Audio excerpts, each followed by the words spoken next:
Yo, what is up, Ashwings? How we doing? Hi, that's just my thing. Now you get to know what playlist I use. Okay, fix the camera. All this.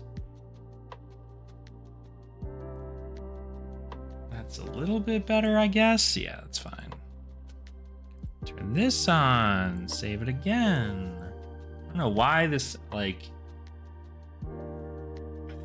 I feel bad because, like, I spent a decent amount of money on this webcam, the Elgato webcam, but it just kind of is a pain in the ass because it doesn't seem to want to save any of its settings. It just seems to want to, like, continuously change them.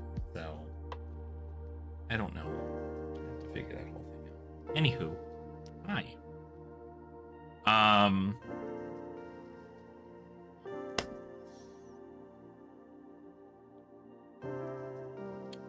Probably not a ton of people popping in today, but I'm gonna drink some energy drinks so we can jam through some stuff here.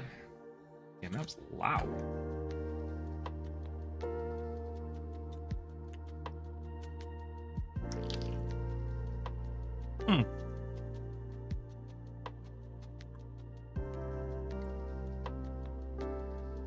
Pretty good.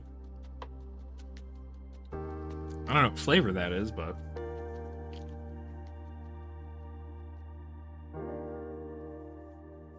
Cosmic Stardust pretty good. So, hi, hello. How are we all? I bet you weren't expecting a late night stream. To be honest, I expected to be streaming 2 hours ago, but it was not able to do so. So instead,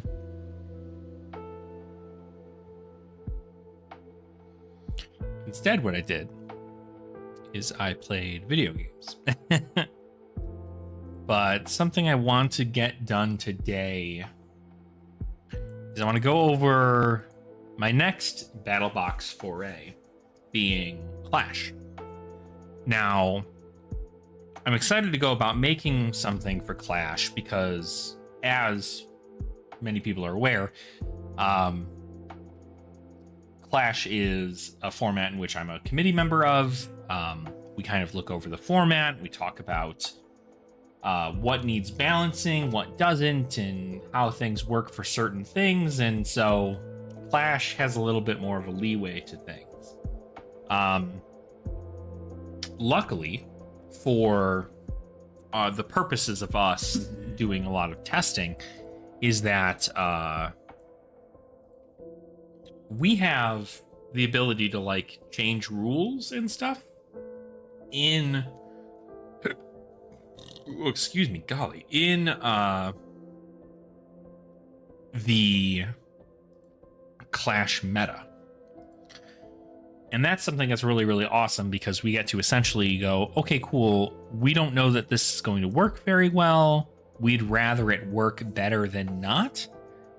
And so effectively all we're doing is we're going and making sure, hey, what can we do to better our own hold on one sec. That's better. Okay. Got that all taken care of there. Should be good on the other end. Got YouTube comments rolling in.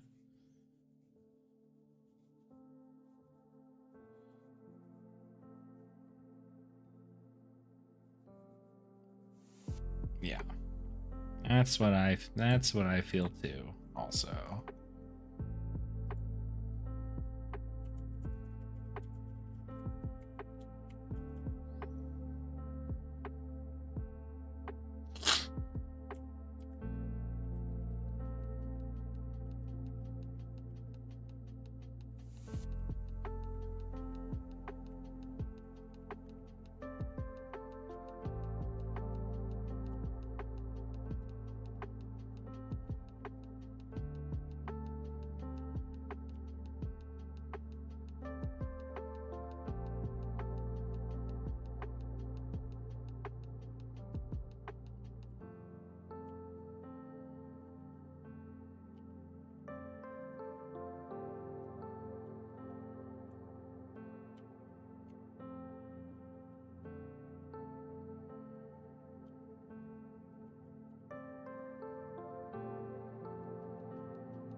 Okay.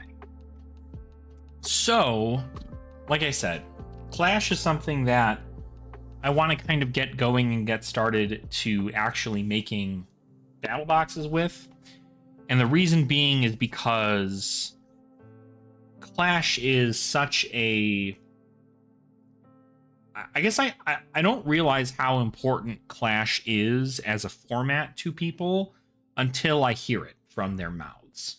When I hear people talk about Clash and how it's changed their their community entirely for the better, that gives me a lot of hope to really kind of like dig deep and make sure that those changes can occur and not having to worry so much about like, you know, are we trying to do this other stuff? Obviously, I released a video earlier today in regards to Clash, in regards to, or not Clash, Commoner. In regards to Commoner, sorry, my head itches so much right now. It's pain. Ugh. I think it's just because I'm itching it. Kind of one of those things where, like, if you itch it, you just keep itching it. Anyway, I've heard a lot of people talk to me about Commoner and how Commoner is in a very weird place right now because with the Hunted, Enigma is like really good into a lot of decks. She didn't really have a lot of great ways to block out these smaller attacks that were coming in from Ira or even like Katsu, Benji even, and she didn't have a way to kind of like get those through. And in that specific situation, the Blade Beckoner equipment was a big benefit to her because she quite literally can just go, okay, cool, block with pieces of equipment, send 8. Icelander obviously still is a pretty big contender in the format, but with Mistveil doing AB3, Enigma's pretty like a pretty big contender into that. The same goes for most wizards. Like AB3 with most wizards kind of just like you die.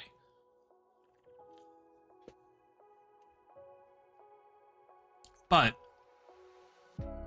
I think in theory, Clash has the ability to be more skill expressive because you have access to rares and you have access to you have access to rares and you have access to specializations, right? Sorry, it's for the record, if it sounds like I'm blabbering or I take long pauses between my thoughts, it's because I'm not quite caffeinated just yet and it is late. It is like 10:30 at night. So hoping to at least be somewhat entertaining in this point. But with Clash being a favorite of a lot of people's, I wanted to make sure that I made a battle box for it because I like the skill expression of Clash, right? I mean, I'm on the committee for it because I want it to be a format that people enjoy. And I feel like that's what we're doing. But there is a lot of talk from a lot of players that they want Clash to just completely and utterly replace Commoner. And that's not the initial purpose of Clash, is to replace another format. It's offering another format. It's offering a separate format for a player to play in, but it's not supposed to replace it. But what we've seen is that a lot of people from the Blitz and from the Commoner community have deemed it a better format because it's budget friendly and still able to have very high power swingy turns like in Blitz. And I think that is it's the perfect middle ground, right? It gets those almost nearly high power level cards into your deck, but it also completely and utterly cuts any of the expensive cards from your deck, right? No CNCs, no E-strikes, no felling of the crowns, no legendary equipment, no majestic equipment, outside of specialization equipment, obviously, that we know of. So the concept there is really, really nice. And it's something that I've thought about for a while in regards to how would I go about providing that, right, as Clash. I think that Clash is a fantastic format to teach new players because you have low to the ground power level and you're still able to show kind of what the deal with this hero is. Obviously, if you add in new like armor pieces, it's a little different, right? Dromai still, even in Clash, does not have access to things like Flamescale Furnace. So creating Ash significantly harder. You still have to run things like Glory Seeker as your headpiece. You still have to run things like either Sash of Sandakai or Blade Beckoner or something in order for you to provide a different level of power. And more importantly, I mean, you can still...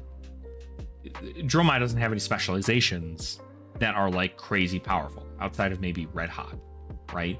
I think Red Hot probably being the best of the specializations that Dromai would have access to.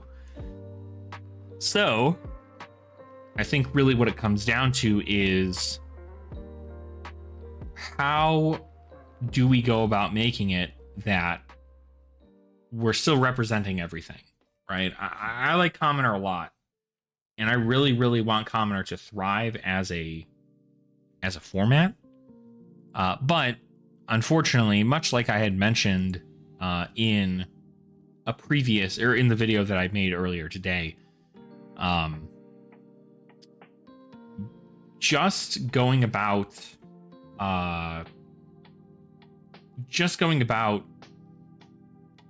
like waiting for a new set to drop some new stuff or whatever, it's not quite the same. You know what I'm going to do, actually? I think I'm going to actually do this because I'm kind of sick of looking at my microphone right now. I'm not sure if you guys are also sick of it, but I'm going to turn this off so you guys get to see my house.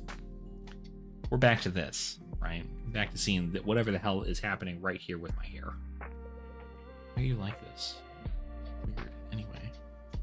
Anywho. But yeah, so that's effectively the thing I wanted to talk about today is Clash, how it connects to Commoner, where I feel Clash sits in regards to, at least, like, I guess I need to get data. I want to get data from players who are playing Clash.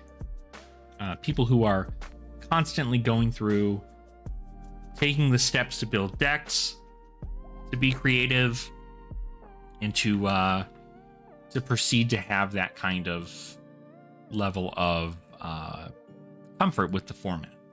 Because I don't know too many people who have looked at Clash and have said Clash is bad, right? I think the individuals I've spoken to have either said that Commoner is bad, Blitz is bad, or they just don't want those formats to go away because Clash exists.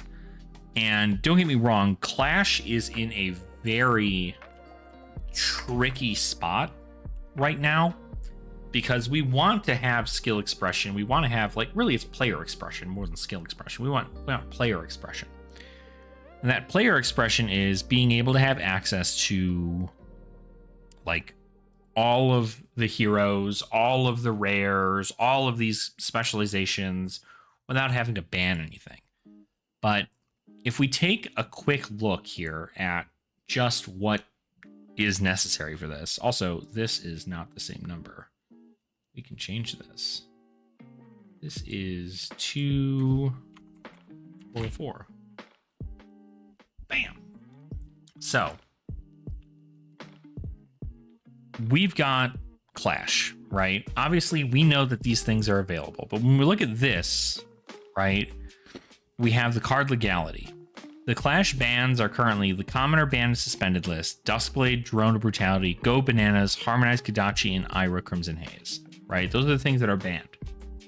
So CYB new, available to be played. You also have, all the other restrictions, right? Rosetta Thorn is restricted to Briar. Command and Conquer is an Emperor specialization. The Figments are specific for Prism Advent of Thrones and not the old Prism. So this is kind of where we're at right now. But there's also other promos that we've deemed to be cards that should not see play. And you'll see those, not on February. Dang it, Fab TCG. I brought up the other one when I was already on that site. Let's go to the rules and policies. Card legality policy. Special use promos. So this is the list of special use promos. And effectively what we've done, right, is not legal for classic constructed, blitz, living legend, or commoner official play. So something that is really, really strange is that, like, commoner, for instance, when you look at commoner and what special use promos are able to be used, commoner is not stating that Blaze can't be used, right? I don't think there's anything stating that Blaze can't be used, but we don't know what her rarity is. If she is a majestic, then she cannot be used. But if she is a rare or a common or a token, then she can be used. But obviously it's not been legal for you to play her in commoner. But all these other ones, right? Cracker Bobble, Diamond Hands, all the fabrics you can't use in commoner. The Gavel of Natural Order, Go Bananas. The Good Deeds Don't Go Unnoticed. Pink Visors, Scarfer Scarfs, like all these things. These are all cards that are special use promos. And the special use promos we're also not allowing to be used in Clash outside of the heroes. The heroes and any specializations for said heroes can be used. So for instance, all of the adjudicators like Brutus, you have Typanus, which can be used, Therion can be used. But outside of that, I believe all of these like Taylor promos and Taylor herself are banned. Yorick is banned because that just doesn't make any sense to have. Rudy, not available to be played. But pretty much any adjudicator can be played, even though I still don't know why we would do that. That's something I thought about going over too, but a lot of different things available specifically in this. And if you'll take a look, right, like commoner, this is the only other parts of the ban list that we really keep an eye on is commoner. Now, we banned a lot of the stuff in commoner because it's just a low to the ground budget format, but I honestly believe that we might be looking to get rid of, in Clash, we might be looking to get rid of this ban list. Not entirely. Some things will stay, like Stubby Hammers maybe, or Belittle, or maybe Ball Lightning, depending. But I don't know that we're going to have a large amount of cards from here, right? So commoner, right, you can't play adult hero cards. They have to be young to be in commoner. And so with that being the case too, like you're not really sure outside of this, we're essentially just utilizing that same ban list. But like what we should be doing theoretically is we should be going off of the Blitz ban list, right? Because we have access to specializations and to rares. And so theoretically, if we went off the Blitz ban list, let's just take a look at some of the cards that are banned in Blitz, right? That are rare, right? Stubby Hammers, obviously banned. Snapback, that is a pretty powerful wizard thing to have banned. And Snapback's pretty good. Let's see what else. Heart and Cross Trap being banned is very interesting. That would bring down the power of a lot of decks without having the ability to play Hardened Crosstrap in there. Hadron Collider, not really a big deal right now, but if it is a big deal and like Data Doll becomes a very, very big problem in Clash, like if Hadron Collider is the thing, then that would be it. Duskblade is also banned in Clash right now, but we, you know, I don't think that it's really like powerful, but it's banned in Blitz, so it's gotta be powerful somewhere, right? Drone being banned makes sense. Cash-in being banned, now that's a super, no, that is a super rare? No, that's a rare. No, that's a super rare. Hold on. Cash-in. It's a rare. So, Cash-in is a rare, and it's banned in Blitz. This is obviously because of the draw 2 situation in which like that whole thing is happening, and I am very, very, I don't know whether or not it's something that is really powerful in Clash, but like the additional 2 cards are not going to be like crazy big game changers, especially in the decks that care about the gold, right? Bonds of Ancestry, now this is something we are looking into for Clash because it is a pretty like powerful combo. It's easier for Blitz heroes to do it based on their legendary equipment and their Majestics and other specializations, but like Bonds of Ancestry is not able to be as teched in Clash, I don't think. So we'll see. Bloodshot Skeleton is an M, Berserk's an M, Belittle, obviously, Belittle and Ball Lightning, that's just like commoner stuff. Art of War, Aether Wildfire. Aether Flare is a common, and Aether Flare is banned in Blitz. And that is very interesting because Aether Flare, again, being a very, very powerful pump spell for arcane damage, to see it banned in Blitz is a little odd.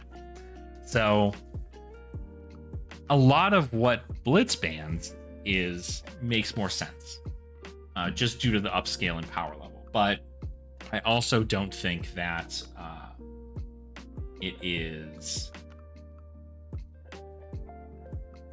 I don't think it's very prevalent, I guess. Like at the end of the day here. But who's to say, right? I think that overall, the format's in a pretty okay spot for what it's worth. It's off, so I'm not doubling up on myself. Okay. Just making sure. But yeah, so I think it's a very interesting spot where Clash is right now. And I don't know like what we're going to need to get. More people are already pretty excited for Clash. I just don't know how many more.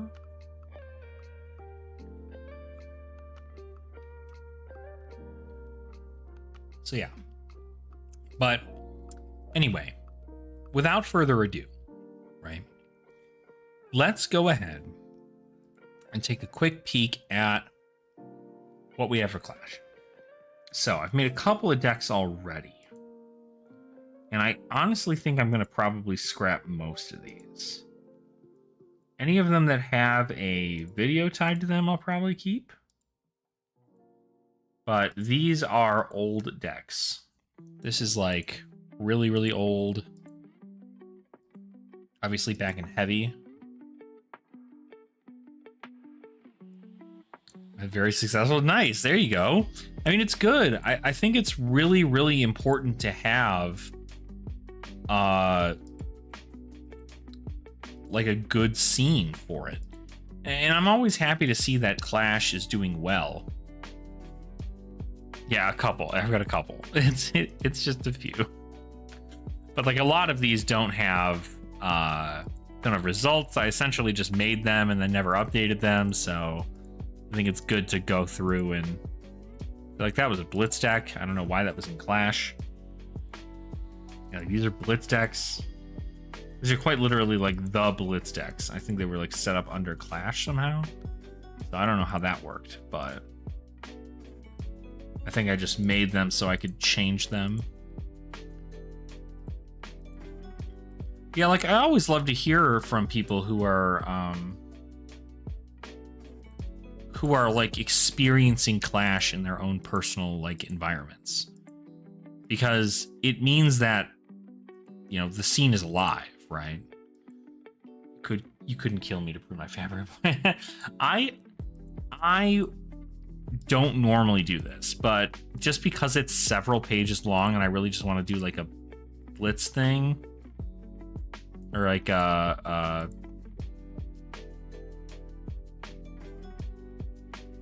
don't know. It could have been, maybe. That would make some sense. No, it was during heavy hitters. So Fab definitely acknowledged, or Fabry acknowledged Clash for sure. Did I get rid of the prison list? I don't remember. I don't think I saw anything. Okay. Yeah, I don't think most of these. We'll keep the Syndra stuff up here, I guess. Okay. Let's get rid of some of these. So we have to figure out exactly, if we're going to do a battle box, we have to figure out what we're going to do and how we're going to do it, right? I think that this actually can stay.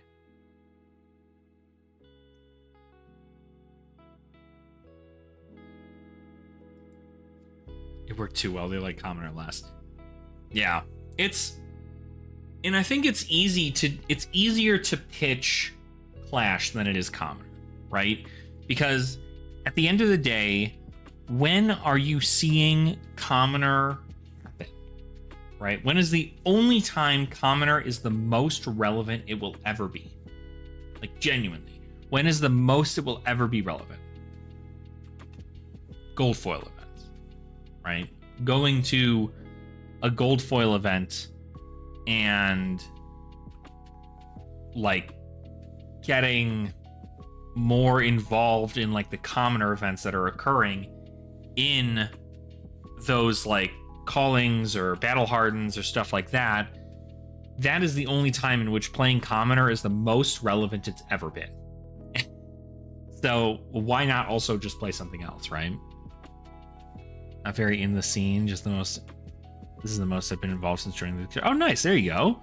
Well, hey, I mean, like, you don't have to be like directly involved or anything, you know, but we definitely appreciate, you know, any insight we can get on stuff, because we want to know what people are building. We want to know what people are excited for. Who's, you know, changing what builds and what's winning at your locals. Maybe I could carry our budget scene, kind of. Weekly, monthly. Oh, okay. Yeah, I mean, and that's to be expected, I think, from most individuals when you're, like, building these, right? Is that you're almost never going to have an LGS just, like, wake up one morning and go, we're going to go ahead and we're going to play commoner, right? Because let's just be honest, right? Commoner is not. Did I just delete another thing? I don't even know. I don't even care, honestly. They are very much so of the concept, like, an LGS is going to go, I want to play Classic Constructed. Because Classic Constructed is what's getting people in the door. Classic Constructed is what's going to get people to go. But now that armories are funded by gem packs, I feel like this is a bigger opportunity for LGSs to get to get more ability in providing other formats for their LGS, like to host, right? Gotta be brave enough to say anything if I didn't think so. This will be a lurker. No, absolutely, right? No, absolutely. I think it's like, but I guess what I mean is, like, you know, you're not involved in the scene so much, but you want to see this change happen, right? And I think that's really important. That's where it all starts, is that you want to see the change happen. You want to see a community come together and play something at a more budget level, whether that be commoner or Clash, right? I'm sure I've done my own part in making a weekly Commoner or Clash event at our locals. And I've been very, very happy about all of that. And I think at the end of the day, what I am most excited about is just that I get to just like bring people together to play Flesh and Blood, right? Without having to make it a big deal about, who wins, who loses, or whatever it might be. I'm providing a place in which people can come in and they can play Flesh and Blood. And I bring decks for people in case they don't have one. I bring...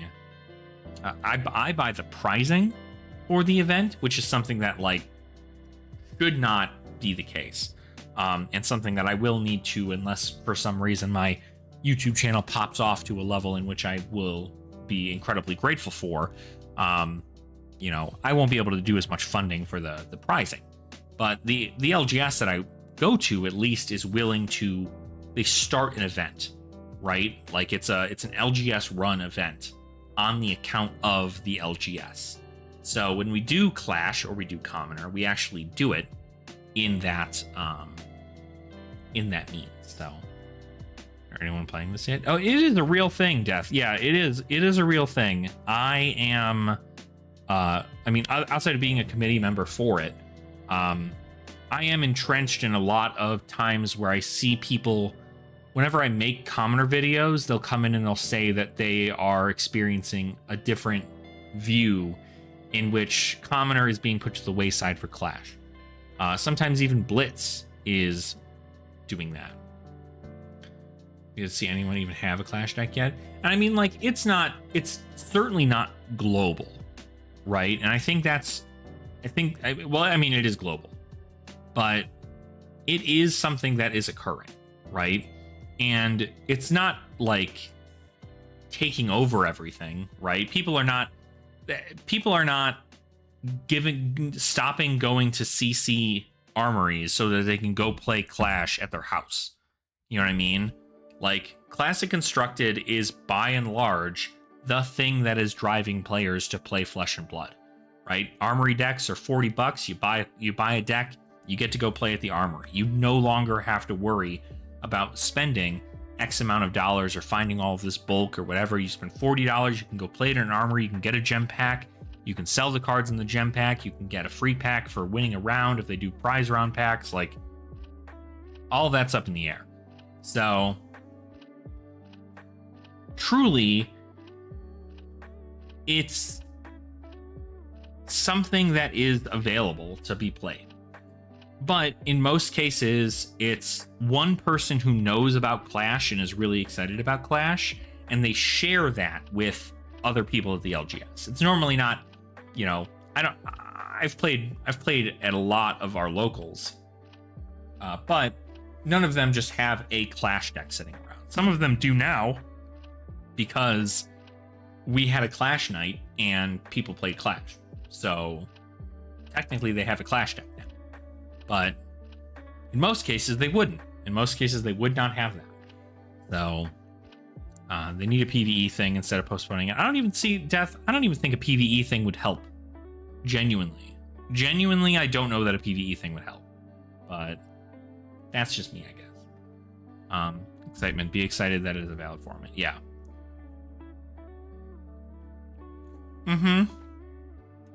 Yeah. And I think it is something that is going to be, how do I put this? I don't know that it's ever going to take over a Classic Constructed thing. I would just hope that with the introduction of gem packs and it no longer being some kind of first place winner gets the whole pot kind of deal, instead it becomes we can now comfortably switch to other formats and play things that our community would like to play on top of Classic Constructed, so that way they're not expecting burnout. Because burnout is pretty frequent amongst Classic Constructed players, and when every armory is Classic Constructed and every organized play event is Classic Constructed, I've seen people get really, really excited for Blitz. And like even if it's just for one season of Skirmish or even Living Legend, you know, if it's just one slight change to their regular thing, like, is what it is. So I think that PvE, sorry, Death, I think PvE wouldn't help like a casual scene, right? I don't know that PvE would help a casual scene, because at the end of the day, like, they need to make a product that's going to sell really well and also be the PvE that people want to see. And I don't know that they're going to actually be able to do that, nor is that their main focus. I don't think they're ever going to make it their main focus is setting up PvE. So, I don't know. All three of them can't even get them to draft. Wow. And drafting is pretty important when it comes to the game, right? If you're playing Classic Constructed to get better at Classic Constructed, to then prepare yourself to go to Nationals or ProQuest or like a Pro Tour or something, you still need to know how to draft. So, I don't know. That's an odd thing there. But it's not... I do think that there is a way to make it at least more inviting, and I think that's something that like Clash can do, something I think Commoner can do too. But yes, yeah, perp, it is. I don't know if you can see up here effectively. I'm streaming on both Twitch and on YouTube, so you'll see that everything is kind of coming up here.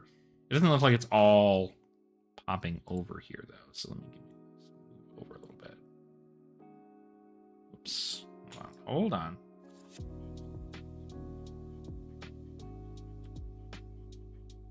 So hopefully that shows a little bit more of the chat there. The chat of Twitch or something. Yeah.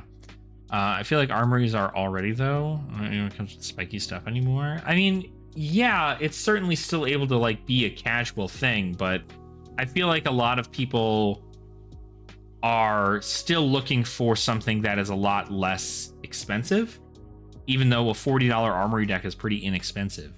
But being able to play like a deck at nearly its highest power, restricted within a format, is like, feels better sometimes, I guess. I don't know.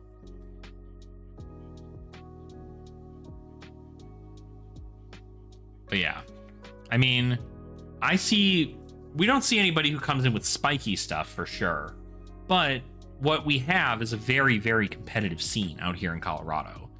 And so because we have a very competitive scene out here in Colorado, it is very, very, very, it's Classic Constructed heavy, right? But there are a couple stores who have switched over to a rotating format meta and making it happen. So, yo, what's up? Gotcha. Okay, cool. Good to have you on here then. No, I mean, no, I don't go to Iron Lion, but I know of Iron Lion. I mean, all of our RTNs had Iron Lion folks there. The Blood Rush Fellows. It's great seeing them all the time. But no, I'm in the Denver area, so I'm northern. The Iron Lion's in Colorado Springs, so it's about like an hour and some change south. So quite a drive. People want to compensate and to play the top level, but not pay for the cards to do so. No, for sure, Death. I think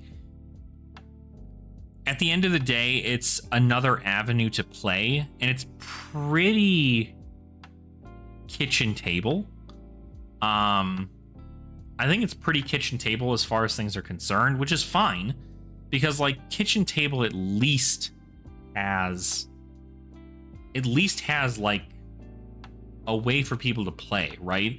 You take a look at, I think a lot of times what we do, not we specifically, but like the TCG community as a whole takes a look at Magic and they say, this format, Commander, became more popular than the actual grind fest of its competitive scene, strictly because you were able to have a different form of way to play that was more casual and became more of the pickup, like play with your friends game style that ended up exploding, right? And they destroyed their competitive scene entirely. But I don't think that Flesh and Blood is ever going to destroy its competitive scene. But I also think that there are still those people who play Commander who are probably moving over to Flesh and Blood and not wanting to play something that is the equivalent of like CEDH. So,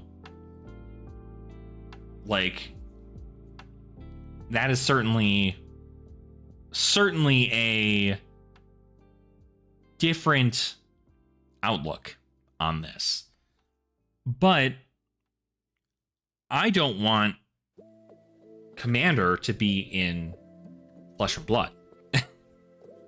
So it is like they absolutely killed their scene. And we know they killed their competitive scene. And they're doing so even more. Because now, you know, freaking Universes Beyond sets are in standard. So not only are prices continuing to rise on boxes for Magic the Gathering, but it's those boxes that have all of the crazy, like, Universes Beyond cards. So it's just dumb. It's dumb. But anyway, I don't want to talk about Flash. I don't want to talk about Magic the Gathering and that whole thing. Like, I think we're all probably of the same mind in which, like, what the fuck. But it's something that casual players exist, right? And I think that if you were to get people to play at locals with Clash decks, regardless of whether or not you start an armory for them, I think people enjoy the feel of Clash because like I said earlier in the stream, it's almost a combination of the somewhat spiky turns you can set up in Blitz and the budget of Commoner. And so a lot of people enjoy that because even people who come over from Pokemon, right? When they look at Pokemon and they look at our game, they go, holy shit, I'm never going to be able to play Classic Constructed. Like never been able to play Classic Constructed. But if they took a look at Clash or Commoner, they were like, oh, those are more up my alley, right? Or maybe they would just even look up an armory deck. Oh, excuse me, and just purchase an armory deck to be fine. But I don't know. Like it's a weird spot. Team travel and nets. There you go. What team are you on, Deathstalker? I'm slowly but surely integrating myself into more and more of a community, so. Oh, you're on Metal Fab. There you go. You're on the same team with like Lupine and Majin Bay and all them, right? Nice. Stick. There you go. Well, hopefully I'll see your face at Nats. I hope to go to Nats. That's something else that I want to go over is trying to go to Nats. Because, boy, howdy, do I really want to go to Nats. Nice. There you go. So everybody's going. Yeah. Yeah, to nobody's surprise, I did not get my invite. I was close to getting top 8 though, but I am genuinely, if there's two things I want to do in Flesh and Blood this year, is I want to go to Nats or Worlds. One or the other, right? Anything more than an armory myself, yeah. Nice. Congrats on the two RTN wins. There you go. Yeah. And I'm right there with you, Perp. Like, I love this game. I love this game. And honestly, whether or not I'm playing Classic Constructed or I'm playing Clash or I'm playing Commoner, I'm here to hang out and vibe with the community and enjoy the things that we like, which is Flesh and Blood, right? But I don't know. There's a lot of... I feel like I need to talk to more people one-on-one about what they would feel about a casual, like, way to play the game, right? Because I love being competitive. I'm still competitive. Even when I'm playing things like Clash and Commoner, I'm still competitive because that's what I do, right? It's who I am. But casual scenes, like, I do think there's one thing that would assist more for with a casual scene is PvE. And the only reason being is not that I think that it's going to be a failure, but I think that, like, when you take people and you pit them against something that is not another person, it feels more casual, right? But if you just put them against another person, you say, okay, it's still casual, but, like, it's casual because you only have to spend $20. It's still not casual. Like, you're still playing competitively and possibly for prizing, but you're not casual, right? So, a lot of work with very little responses. Oh, for sure, though. Yeah, content, it's rough. I mean, you got to kind of have a heart for it and know that the numbers are going to change over time, right? Mm-hmm.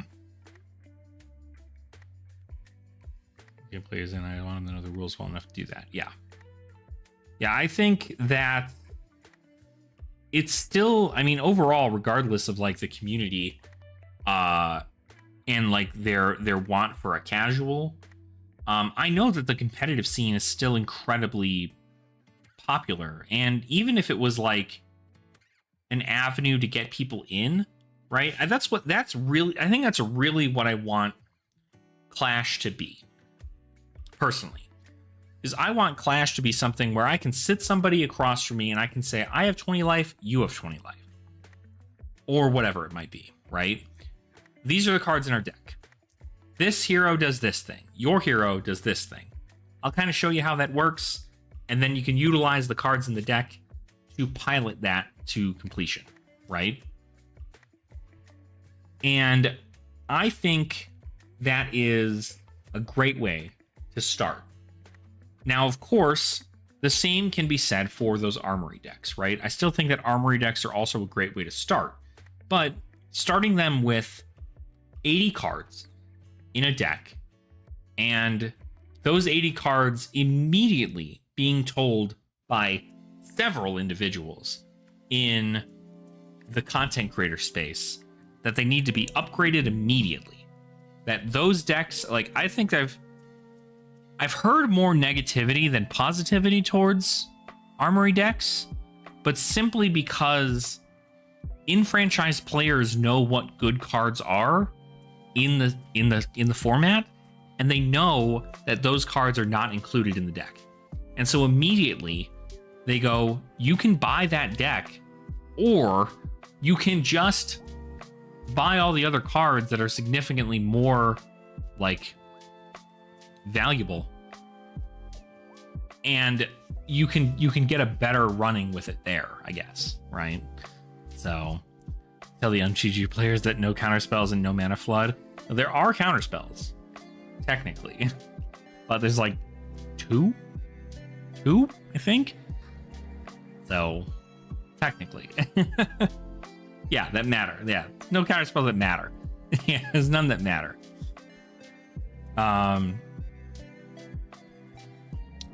But yeah, it's able to be pitched to anybody, right? But truly, it comes down to, like, I'm also just realizing this is why it's like screwing me up. Perp, your name is Rust Stalker, and then I'm also talking to Death Stalker. So the odds of me having two stalkers in the same chat, I'm like, I gotta remember who I'm talking to half the time when I'm looking at this. So, anywho, that's just on me. That is a realization that I quite literally just saw. So, wait, yeah, I think that everybody in Flesh and Blood is always Lee, okay, awesome. Yeah, I do my best to remember names. So if that is the case, that will assist me. But it's just different because like if I was on Twitch chat, like I had Twitch chat up instead of this, it would show up in a different color. That would help. But yeah. And I'm not gonna call you simp. I'll call you Rust. I'll call you Rust. But yeah, I don't know. I think there's an opportunity for Clash to be really, really important in the game. But I also think that like, I don't know. There's far too much talk about what casual play is, right? Like, what is casual play? Like, is it just that you're not competing for a prize? And that's not casual play? Because, like, at the end of the day, you're both playing against each other and trying to win, right? So, like, there should be a level of, like, competitiveness. Like, I think EDH, by nature, even still, is competitive. So...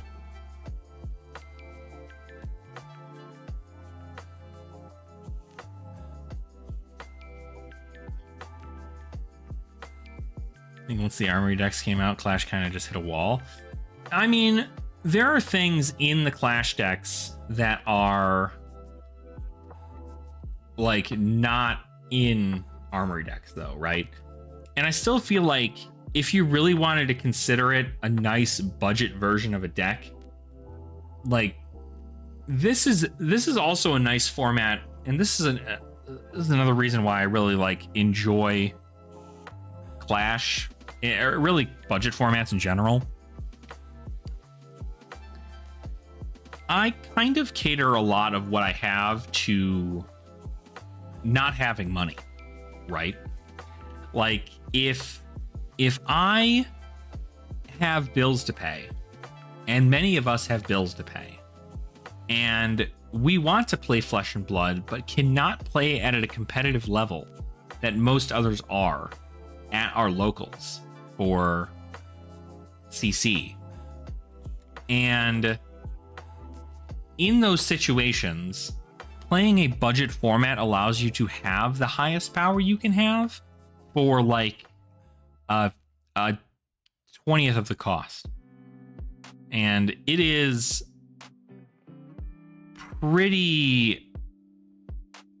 it's pretty important to have that at the end of the day, I guess, right? So correct. Yeah. And I mean, I think but there's the issue with Commoner is that Commoner is competitive still at a low level, and you can still get like a gold foil if you go to a big event, right? You can still win a gold foil there. And that's probably the only reason in which like I'd imagine Commoner events exist, is because like, cool, you get to just like play Commoner and then you can win gold foils. So bring bottom of the barrel decks, and they would still be upset when they lose. Flesh and Blood is truly a skill game with very little variance. Yeah, absolutely, right?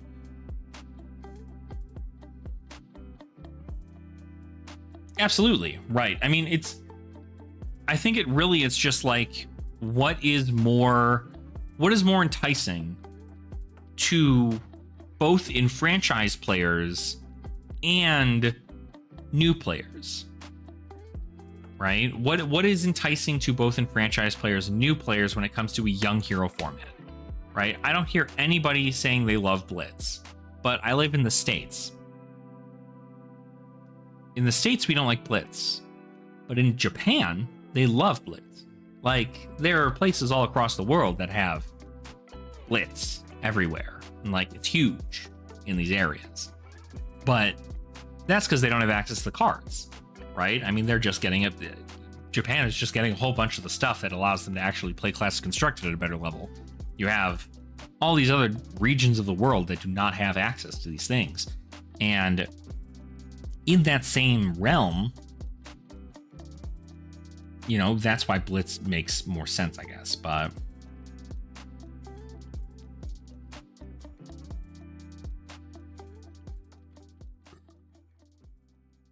If a format strays from what people want, the attendance, right? Well, that's the thing, is like making it something that people want, right?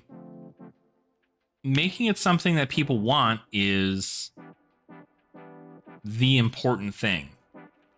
And so if an enfranchised player wants to play Blitz, they're going to go play Blitz because they probably already have all the cards to go play Blitz.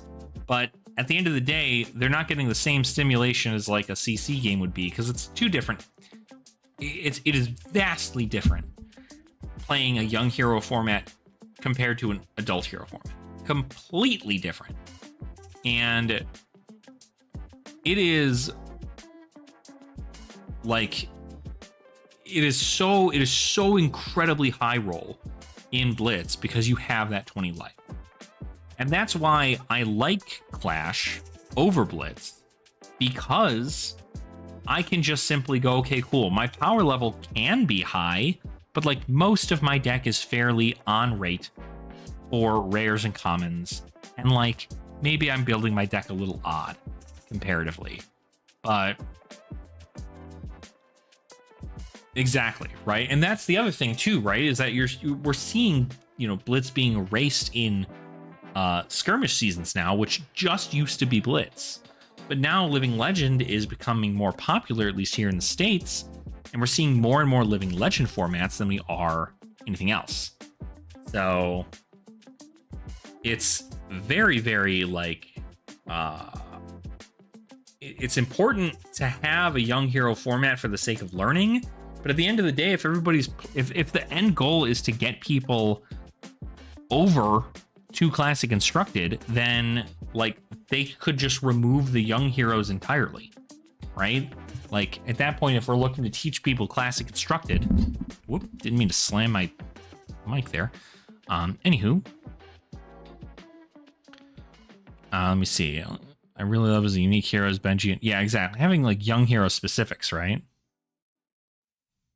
What the hell? Slam the hell out of this thing. Interesting.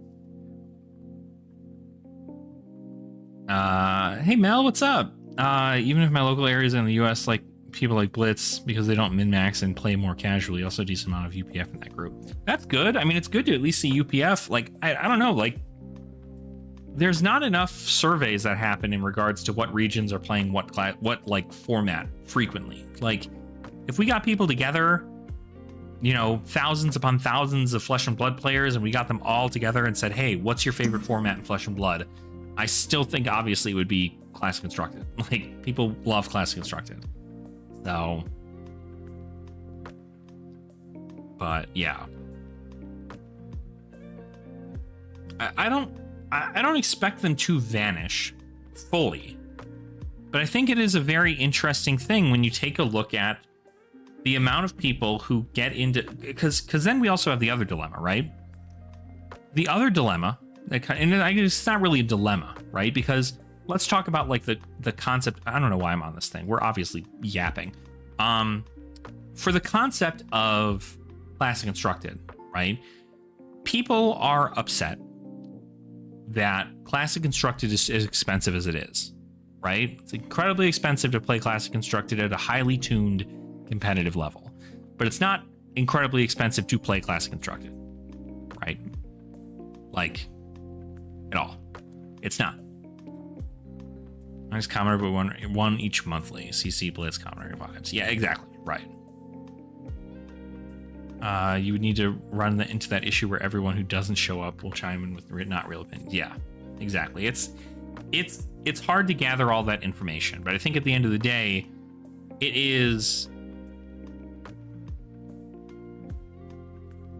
it's more so about when people show up for bigger events and they get to play things like side events. Like I feel like that's where like the casual scene thrives, is when you go to like nationals, right? You go to nationals and you're not playing in the national event. You're not playing in the national championship. Cool.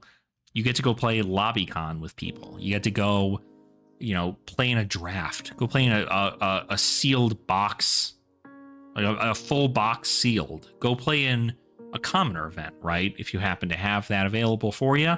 play in a commoner event. You could win a gold foil. So there's like the options for you to be like more of a casual, like, yeah, I'll just sign up for this, like whatever, like casually signing up for something. Or maybe you're just looking to get prize wall tickets and you're like, there you go, that's it. But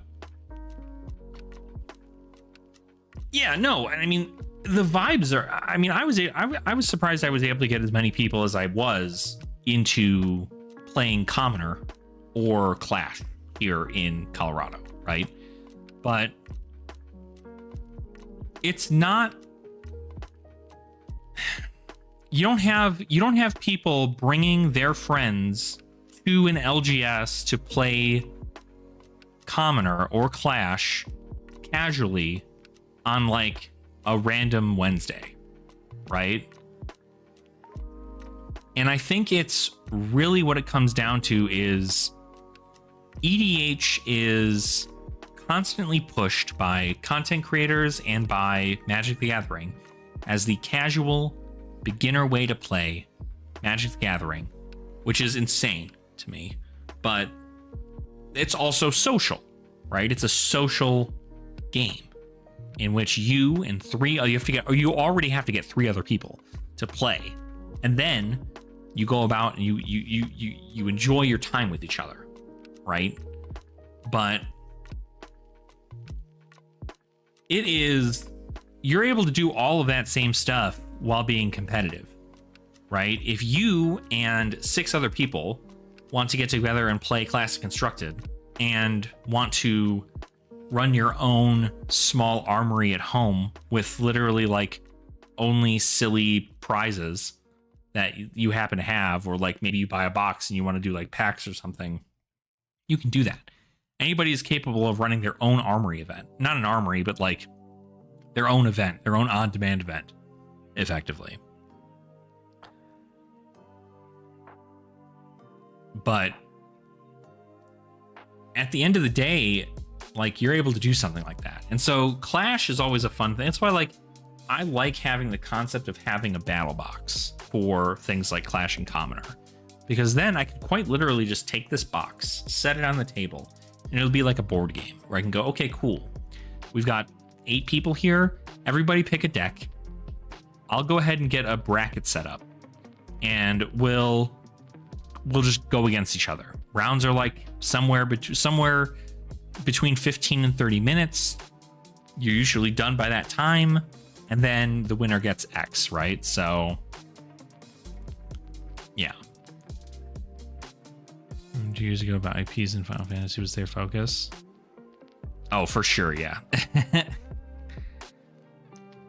To play as one of the most hit or miss experiences I could imagine for a new CG player. Absolutely, right? Like, I think that, Mel, I think that really the concept there is that you want to be able to show up, sleeve something up, play, right? Now, of course, in Commander, it's a little different, because in Commander, you have to find 3 other people who don't have a pod, or like maybe they're looking to swap people in their pod to be able to get people in to learn the game, right? If that's the case, right? In doing something like that, or like the LGS owner can get people involved in that. But with Classic Constructed, if you're going to go into a Classic Constructed event like an armory, and it's your first armory ever, you just picked up a Bolton structure deck or Bolton armory deck, you sleeved it up and you started playing, right? You could very well have a good time, but it all depends on your personality, right? You could go in there, and because you're not winning, you lost 0-4, and because you have a poor attitude towards losing, you then lose 4 rounds and you feel bad, right? It just is not like the same. And so having something a little bit more like not high stakes is good, which is why I'm happy they have gem packs now, right? Because then it doesn't really matter. But anywho, yeah. Actually hasn't been good since. Oh, what's up, Lisa? How you doing? No, I think collectively, I think most of us in the Flesh and Blood community can agree that Magic is just not for us anymore, right? Like, it's just not. It used to be something that was fun, and now it's not. And Flesh and Blood obviously has taken the mantle of that. But yes. Mm-hmm.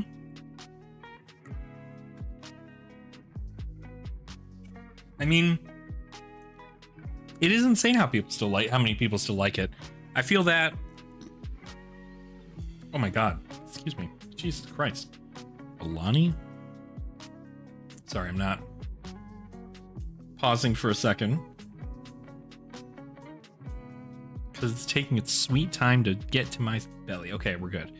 If you have the first few times, you have the mentality for joining learning. Exactly, right? If you have the mentality to pick up an armory deck and get in there and play, I think it's great, right? And I do really like the armory decks. I think they're fantastic, right? It's an opportunity for you to get a base level deck that technically, right, these armory decks are based off of like winning or at least like top 8ing versions of decks that have already existed, but now with new toys, right?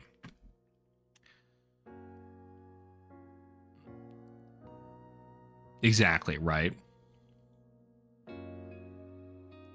And the whole time opening a box, I said, why don't you try a new game if you hate it so much? I said, I don't know, I got another MTG box. Yeah, it's wild. Yeah, I think that's really what it comes down to, though. Like, bring me back to my initial point that I was going to actually talk about here, which Mel, you bring up a good point here. People will get that armory deck, and then when your opponent tells you that you need at least $250 to $500 worth of upgrades to make that deck like the most tuned it could possibly be, most players don't like hearing that, and that makes them want to leave, right?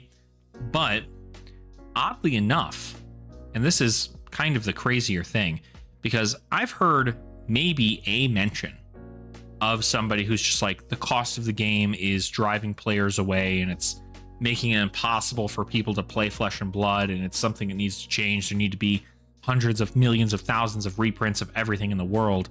But the game continues to grow every single set release, like by nearly like 10% or something. And that's with the cards still being expensive.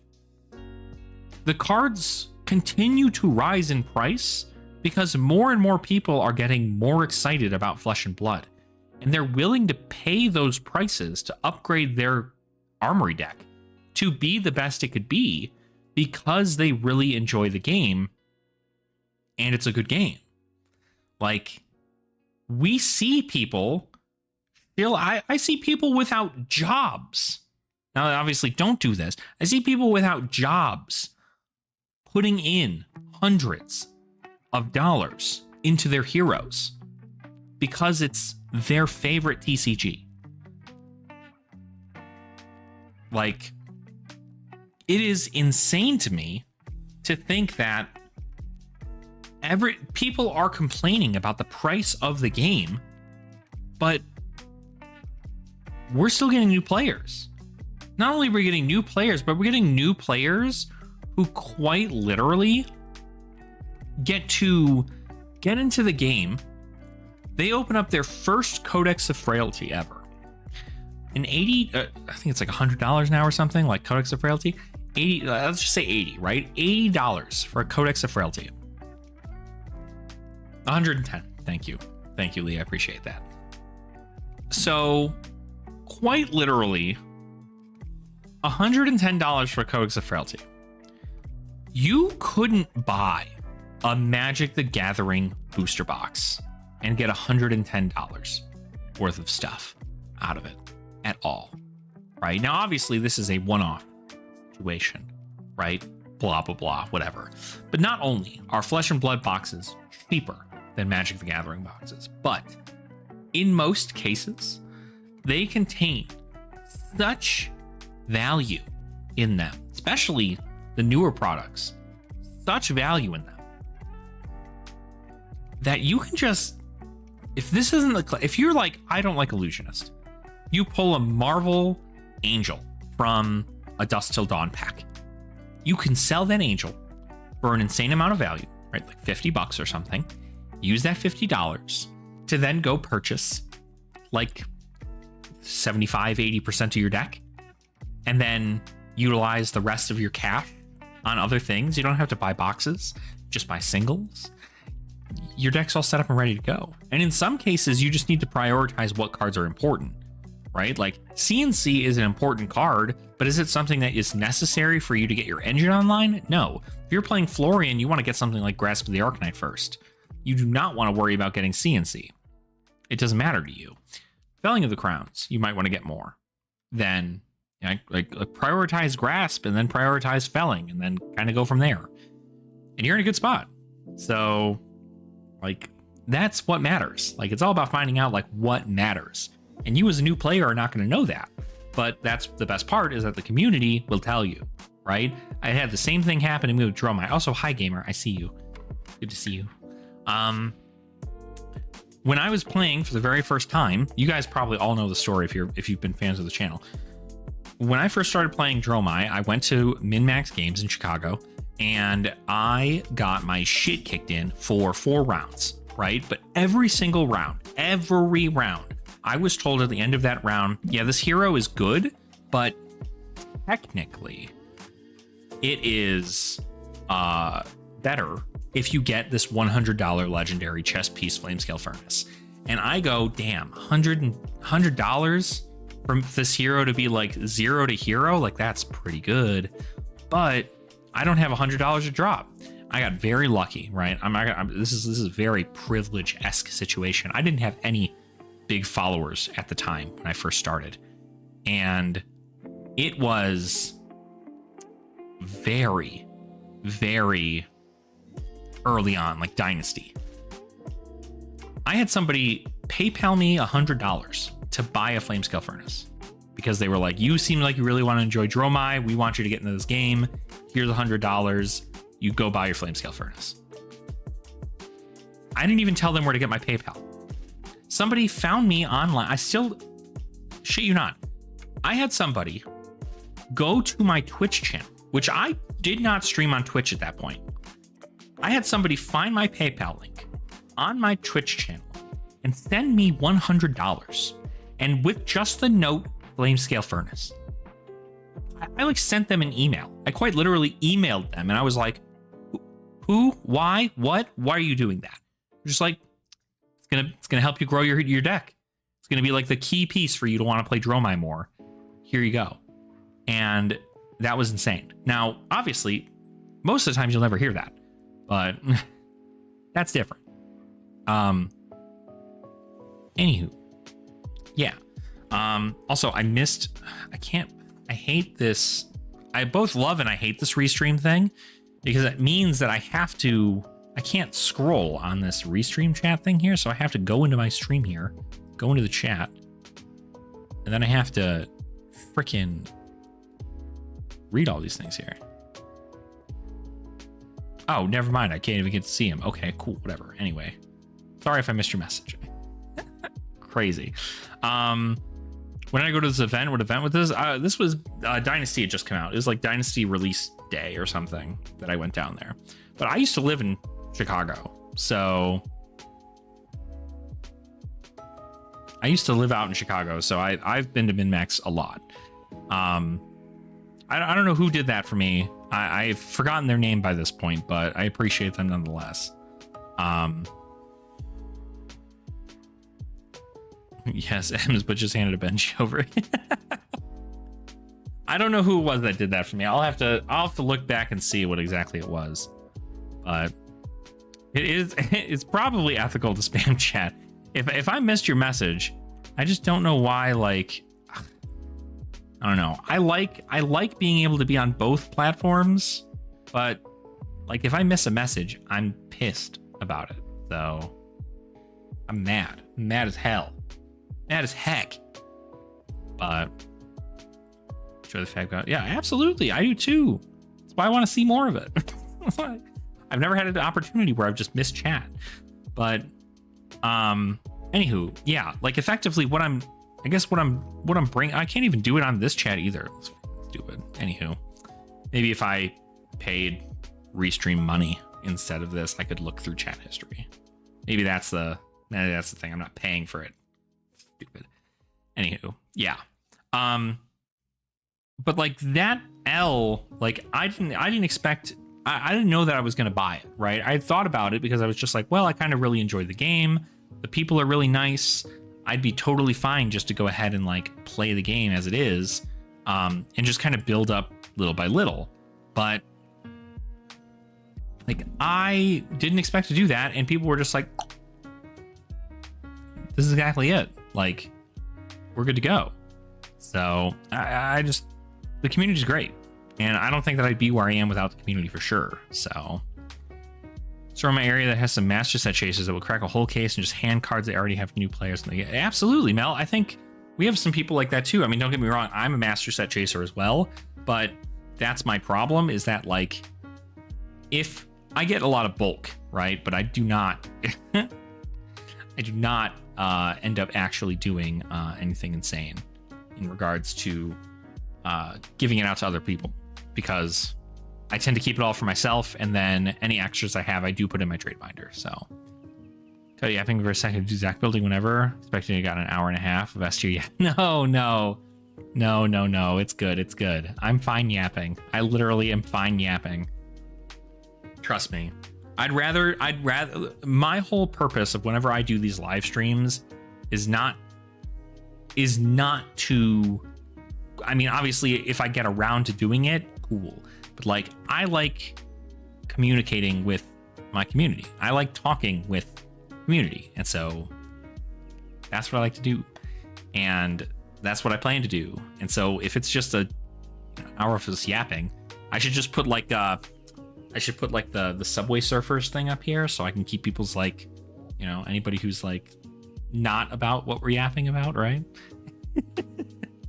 I appreciate it, game. You're the best. Keep being the best. Playing Azalea for PQ season, just spent $80 on cards, but 60 of it was 3 premeditates. The rest were cheap. Yeah, absolutely. And I think literally we can even see, like, I'm gonna take a look at my decks again. Let me see here. Let's take a look at this deck, right? This is my new deck. You can't see it because the chat's in the way, but it's $1,580 for everything in this deck. But if we take a look at the pricing, it really comes down to like this, and then the rest of it is inexpensive at this point. Like, really, it's nothing.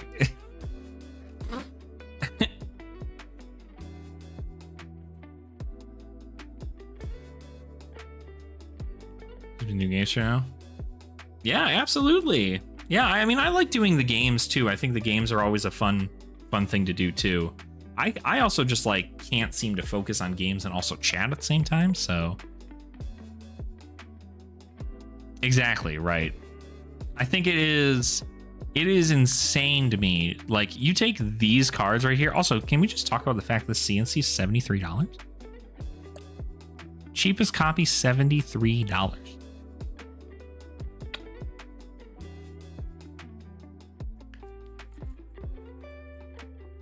Spending the moneymaker CC, especially since she's gonna LL soon. I don't know that she's gonna LL soon.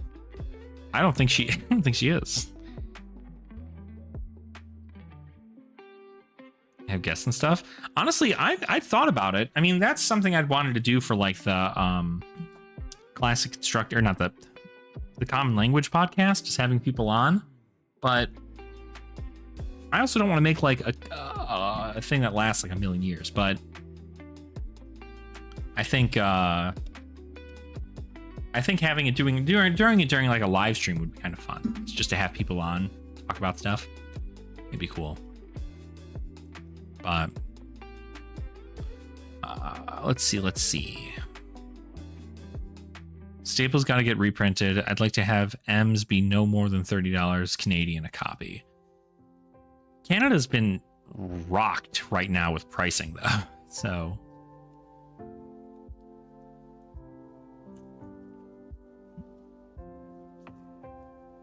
like, I don't know. I think that it's fine that cards are expensive. But like, I also think that it's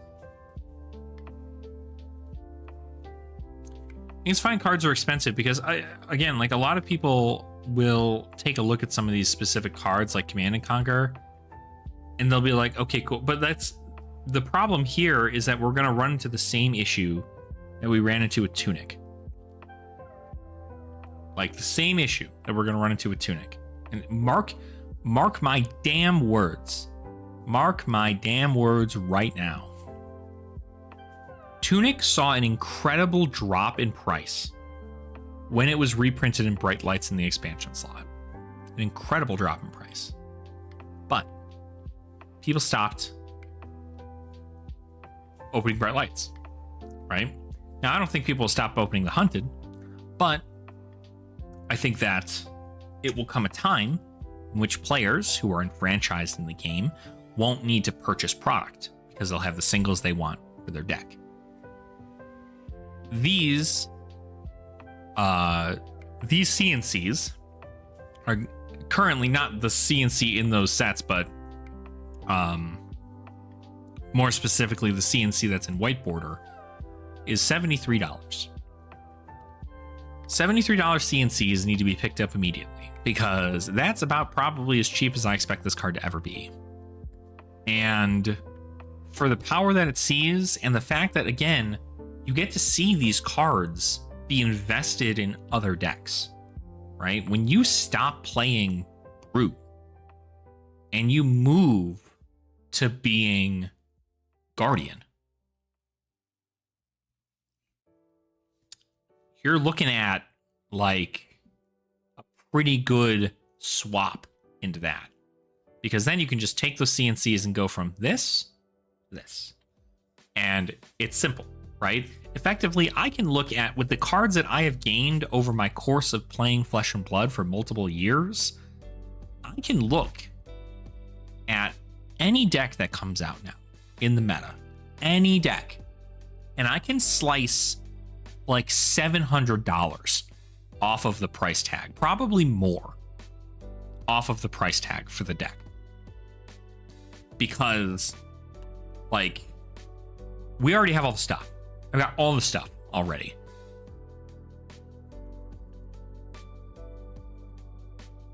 And so, you quite literally, I get to look at any deck that I already have cards for. Like when I looked at Arachne Marionette, and I was like, "Ooh, Arachne Marionette might be kind of fun, right? That might be a fun hero to play because it's not new, and I can play like more interesting reaction stuff. I can play cards that don't that block instead of not block. Like we can make it a pretty fun time." But I was just like, okay, cool. What am I gonna need for that? I literally just need Hunter's Clave and like a Kiss of Death, and like I'm in a good spot. Like that's it. I'm a new man. I like new more. Oh, I think so. Lee, I don't know if you've taken the Chi and the Mask of Recurring Nightmares out of your deck yet, but it is freeing. It is a freeing thing. I took all the CYBs. I took out the Mask of Recurring Nightmares, and I took out. I only have like 3 Chi in the deck. 2 technically, 3 if I'm going against Syndra. And ooh, it is a game changer. So good. No, Crown of Providence. Crown of Providence, believe it or not. This is something that Easton Douglas, one of our locals, had, who's part of Team Ascent, who's kind of looked over this, and they've done some stuff. So I do beat Syndra this way. I mean, I beat Syndra every way, but yes. So but Easton Douglas took down a Pro Tour, or an RTN at our locals, at Iron Lion, actually. Took down the RTN there with New that had, he had 1 Chi in it. And I believe that was it. So, you want to see the list? Okay, cool. I think this is it. Do I have everything in here? Double check. I think this is it. This is the list that I'm running. So, effectively what I'm doing here, not these, hold on, sorry. I know I removed these. I removed these for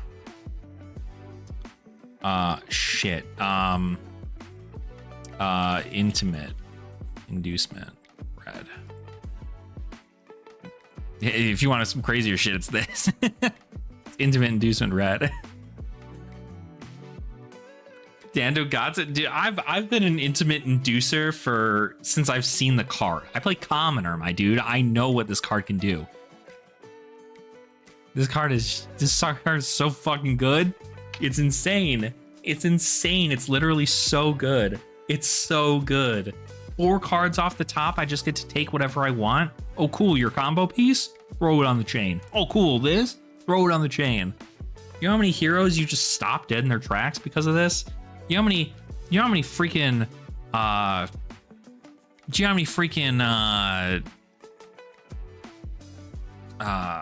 whatever. Like chain starters I get with this in Syndra. New mirror you just fold. I mean, like the new mirror is just hard to navigate in general, but like I don't know how I fold into new. I feel like that's pretty fine into this. I take out surgicals. I take out surgicals and levels, and I just like fatigue pretty much. Yeah. Like I put in erase faces. I put in the looking for scraps, sink blows. I guess it's probably the Siren's Call more than the erase face. But yeah, I just keep these in and then just like slam shit. Easy. So there's no way. I've been testing for this for a while. Really? Okay, I'm not shitting you, right? I've lost to 1 Syndra and I've faced probably 10 in person. I've lost to 1, right? And it has been, oh yeah, no, yeah, gamer, we're talking. So yeah, Flesh and Blood is another TCG. I won't get like super deep into it, but if you do want to check it out, you can go to fabtcg.com and you can play like a little like interactive learn to play thing if you're bored. Dagger Master out fatigue you? Sure, right? Like they could, but I don't know. I mean, like I don't run into the mirror too much at my locals. I think that's the other thing too. I don't run into the mirror too often. So it's not anything that I'm like testing into, I guess, right now. But I'm also not testing much because I don't play much competitive Classic Constructed. So I'll go to the Syndras. I'd say they're pretty good. So, okay, literally, I shit you not. Lee, here is what I am doing. I quite literally just go, okay, cool. Block, block, block. I drew a Passover. They activate Syndra ability, Passover. Block, block. I drew a Sacred Art Undercurrent Desires. They activate Syndra, Undercurrent Desires. They now have 2 pieces of Iron Rod equipment and no weapon. And I win. That's how you play this. Like, that's it. Like, they're gonna flick you. And when they attempt to activate Syndra, like, correct. And I will say, this is something that I am doing that, exactly, you have a lot more no blocks, right? I have a lot more actual blocks, right? I'm playing 2 Eradicate. I'm playing, I'm playing 60 reacts total into them. A bunch of my cards block for 3. Even this blocks for 3. Like, I have cards that block for 3. The only time I have lost into a Syndra is the Syndra took the D-reacts out of their deck. And for a good reason. Because I'm just going to block. So if they take the D-Reacts out of the deck, this becomes significantly harder so long as it takes me a while to get me Passover and this. All you see is no D-React Syndra? Yeah. I see a lot of D-React Syndra. So yeah, I am obsessed with 3 blocks. I'm obsessed with 4 blocks too. But yeah, no D-React Syndra significantly better into me. And I've literally taught other Syndras at our locals. I've had Syndras who have made finals of RTNs go into me and I beat them. And they go, how do you beat me? I don't understand how I beat you in these situations. And I go, okay, cool. Stop running your D-Reacts into me. Don't do that. If you run your D-Reacts, you brick, I get to take advantage of that shit. You do not. So yes, yeah, test it out. I mean, genuinely, test it out and see, because I think this deck does really well in defending, obviously. And I think that this is just like, this is a good assassin pool, effectively. Magic spell somebody new, just don't block. Yeah, exactly. Like, news, like, this is 1 damage, maybe 4, maybe 6. They lose a card from their hand, which they would lose anyway if they blocked. And now they get to come in. I come in for 6, a persuasive prognosis for 6 on hit, take 2 cards, maybe get 2 life is good, but I don't like, I'd have to block like 12. Like, but really, I mean, shit you not, this, where the hell is the card? You slam a Bonds of Agony in front of somebody and they just forget how to play the game. They just forget. They're just like, oh, wait a minute. 2 cards in hand? Like, I don't know how to do this. Like, I can't do this. And I'm just like, what are you talking about? This is, I have to have 3 I genuinely have thought about cutting this card. You need 3 reactions in order for this to go in. Now, obviously, new having access to things like Hiss and Venomous Bite, pretty good, right? Those count towards 2 in most situations, right? But and then you also obviously have your boots and the gloves that do very, very well there too. But yeah, Vambrace also another reaction, right? Which it's funny, there's a local here who plays new as well, but they play like a very meme version of new, in which they mainline Vambrace like nearly all the time, strictly so that they can always have Double Trouble online, and they run 9 copies of Double Trouble. And I think it is the funniest fucking thing, because it's just like max mill. It's just mill everything. It's like, okay, cool, Justinic, Vambrace. You know, plays like Black Tech Whispers and stuff. The very weird deck. But it's that kind of weirdness that like gets you places, right? And so, but I mean, does it win? I think I don't know that it's ever won, but I don't actually know. I think it was played like twice. I've seen it. So, but yeah. What the hell was it? You want to see this into a Syndra? I mean, I like I said, like, it comes down to the point where I just fat deck super hard and then I just block. Kind of adds an Twitch suck. Oh no. You can move back over to Perp. As long as you can read this, if you want to read the chat up there. But, or you can move back over to YouTube, I should say. But this deck does, I mean, I think this is really well. Crown being allowed to block and then get my thing is pretty good, so. Oh, Gamer, thanks for that. I don't have my thing up here, I don't think. Is this gonna display what happens? Yeah, 5. So, oh my god, does it say 5? Gamer, what the shit? You crazy, dog. Thank you.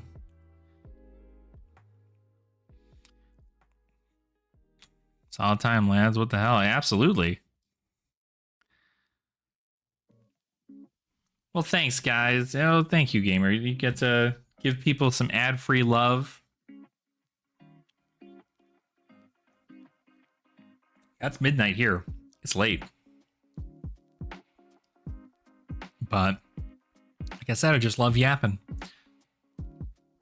Yeah, and a hype train. I'm telling you, I love my community, and like my Twitch community is crazy. Like, I still have such loyal people like Gamer here. Like, it's insane. There's like a long stint in which I have not streamed on Twitch, and I've just now recently started doing it. But yeah, absolutely. Thanks for popping by, Perp. I appreciate you. Thanks for hanging out. We'll continue to chit chat soon, I'm sure. But no, I also love to talk, Lee. It's really, like, genuinely, it's one of the reasons why I started doing content, is because I just like talking. But you should let me know how that list runs for you. Just don't run chi. Run, like, Preserve Tradition and Passover are the only two chi I main board. I sideboard the Sacred Art, so that'd be fun. But that is kind of a fun little thing that I get to do for that. But I mean, I went undefeated. I shouldn't say undefeated. I went my first 3 games at my recent RTN, I won. And then I lost to a Syndra who didn't have the D-Reacts in the deck. And then I lost to a Slippy who got like the most insane high roll I've ever seen in my life. And then I lost to Kano because I gave them too much time. And I should have not given them that much time, but I also don't want to like angle shoot on time. So, but I gave them like a lot of opportunity to think through things, but they had just enough to kill me. I couldn't commit to killing them in time, so felt bad. But when do I usually stream? It's erratic. Sometimes it's whenever I'm feeling it. I might try to make Sunday nights a stream thing, maybe. Depends on if I go to the armory or not. Because usually if I go to an armory, it's usually 9 o'clock by the time I'm back, so maybe even 10. So it is what it is. But yeah, absolutely. Gamer, you're the best. You're seriously just the best. I'm so happy that you're here, that we get to hang out and vibe, even though you don't know what we're talking about in regards to the game. But I'm at least happy to know that you're here. And if you have questions about the game, feel free to let me know. But yeah, I pretty much just like I pop in whenever. But I love doing the overall talking. I think it's really, really great. And it lets me get... Oh. Neighbors are doing laundry at midnight. What a time. But, yeah, no, I just like talking about Flesh and Blood. My whole thing. I'm doing it. I love doing it. And normally I'd probably put like a game out. I'd probably like play a game of stuff. I thought about coming on here and like playing Clash and doing it, but using the Twitch reward redeems. The what? The what? What am I missing?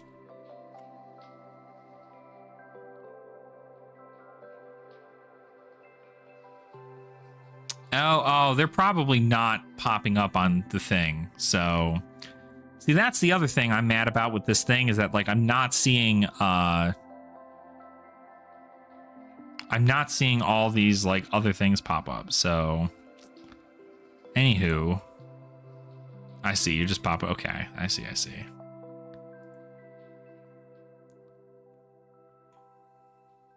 been rough. What have you even done? I guess I don't see it. I guess they're not like pulling back up. Yeah, the channel point thing also needs to be like changed around and stuff too. So I definitely have been... Maybe I need to pay for Restream in order for that to happen. Which I guess theoretically I could do if Gamer's giving out freaking subs all the time.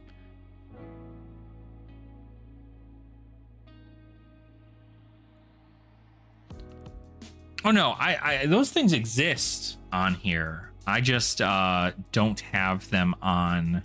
Where is it? Is it right here? There they are. L0 Like, I just don't have it on. A tier 1 sub to Deathstalker 182.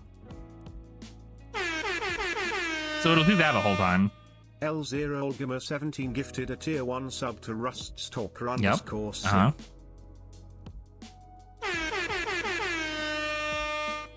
L0 17 Yeah, I just haven't I haven't gotten it set up in a while here. So this is a very old YouTube or a very old Twitch overlay. So sip and check your posture. I don't have the things pop up. I can only sip this. I don't have water. Now I'll have you know my posture's been very good. So yeah.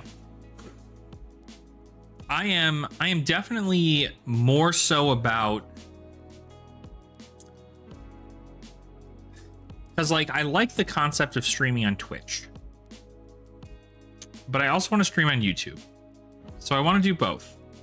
But I also need to have 2 chats up. And the best way for that to happen is to have a monitor right here. If I have a monitor up here, then that is fine. Okay, we'll do leg stretch. We'll do leg stretch here. See, we can do this. It's a lot more easy to manipulate a streamer on Twitch than it is on YouTube. But yeah, with 3 if I had a monitor right here, because I have my light right over here. If I have a monitor right here, I could, well, I'd have to move this webcam, but I don't have another monitor. Because in theory, I'd like to have it even like right here would be great, because I can read chat up there. I can have my camera right here, have like a nice like 4 screen setup, right? Split screen with your second monitor. I could, but I also need to do, so like OBS is right here, right? And theoretically, what I could do is I could turn off OBS, and then I could just split screen the chats, right? But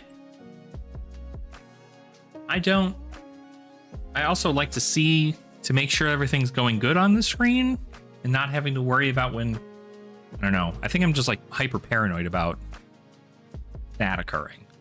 So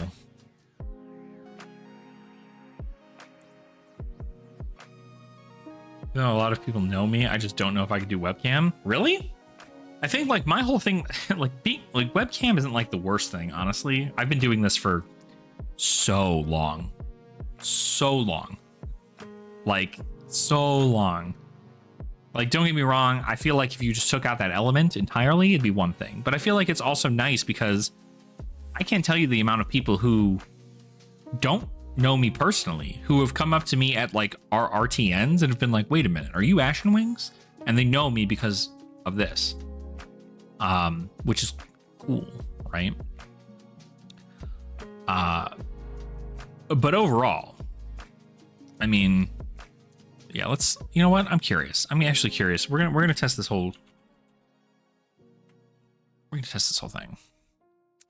Curious if we can get both chats to pop out. Cause like, I just wish this was something that OBS just did.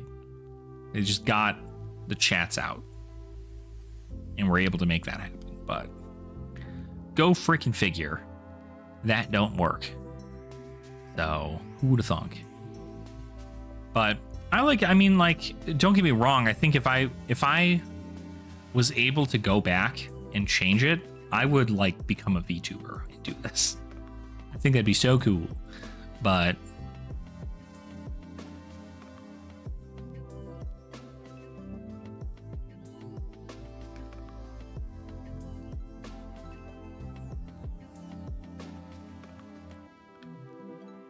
I want to buy a thing for gold mask momentum for 18 months straight at Nats. You had 50 plus people who have never seen before. For real. It's just like, it's one of those very, very interesting things where you're not quite expecting the amount of, it's just like a niche. It's like a tight knit niche community. So when you have that happen, it's very, very cool, right? Okay, hold on. I'm getting 2 chats out. Chats out, right? That's what it is. Can I pop this out? How the fuck do I pop this out? How do I do this? There it is. Jesus Christ. No, I would like to do this. That's what I want. Okay, cool. Sure, that's fine. It's also like the other thing is that I'm looking at it and I'm just like, okay, cool. I get 2 separate things. So looking at both chats is interesting, but we'll see. I wonder if there's like a Uber chat thing I can download.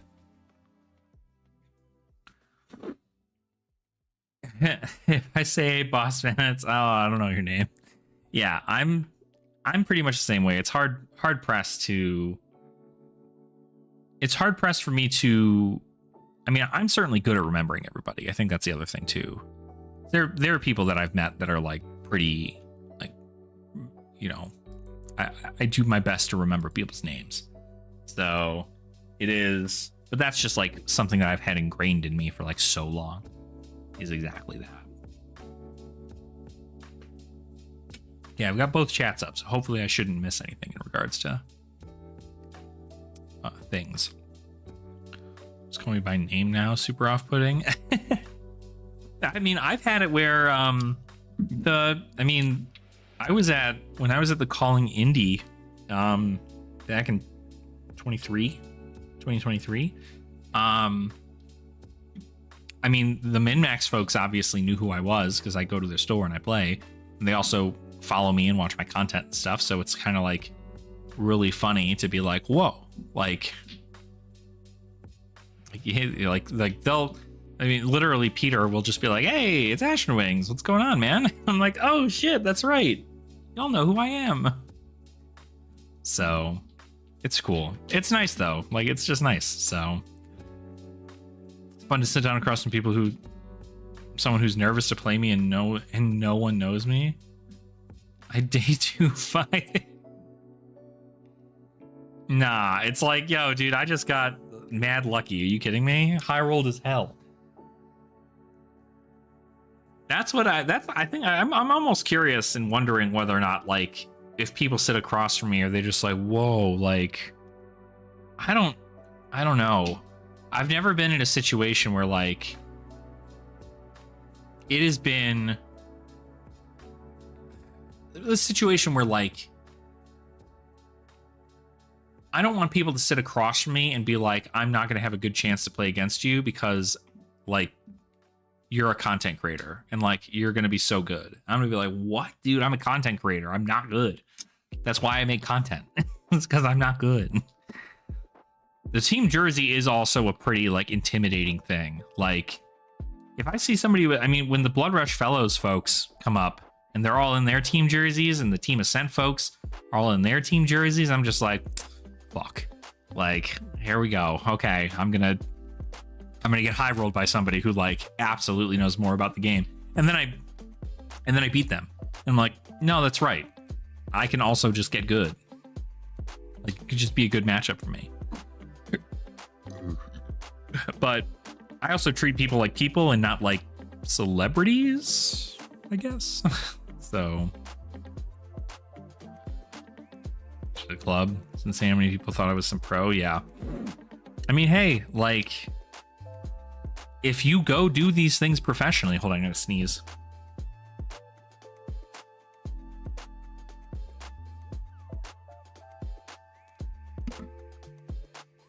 No, you didn't. No, you didn't. You're lying. Yeah, exactly. We're all just normies. And yeah, gamer, I know it's been 10 years probably, right? It's at least coming up to about 10 years. That's crazy. A long time. I wanted to start doing more gaming on Twitch now that Monster Hunter Wild is out. I want to play Wild so bad. I want to play Wild so bad. But my entire content stream would go to the shitter if I even thought about playing Monster Hunter Wilds, like, at all. And it's so funny because like everybody on Blue Sky from the Flesh and Blood community is just like, yeah, we're all playing Monster Hunter Wilds. We all have a Flesh and Blood group together. So like everybody can join in. If you play Flesh and Blood, like you'd be part of this. And I'm like, fuck, stop it. I want to play Monster Hunter Wilds so bad. Really sorry to say, but they should fix that.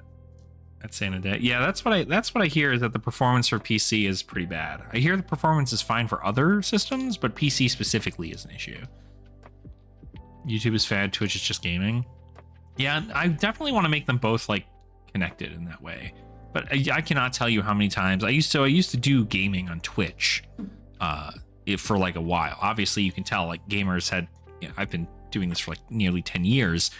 I have been doing this for, I guess it's 11 years now that I've been doing like content creation, right? And I used to just do a bunch of gaming on Twitch, but I didn't make anything in regards to YouTube videos. But then I got into doing Twitch super frequently, made a whole community over here, and then I just like dipped. And then I started doing YouTube videos, and my YouTube videos were like a mix of gaming and also cards. And then I decided that I really enjoyed cards more than I did gaming. Not more than I did, but I felt like I was able to like make more consistent content that was like entertaining about cards because of my knowledge in the market and how I play the game and so on and so forth. And then I moved away from my original YouTube channel and my Twitch channel, and I just did YouTube specifically for cards with Asherwing TCG. And I started doing stuff with Magic, and then in 2022, I started doing Flesh and Blood, and the rest has been history from there. So, and now the fucking owner of LSS follows me on Twitter. So, take that, Magic, you piece of shit.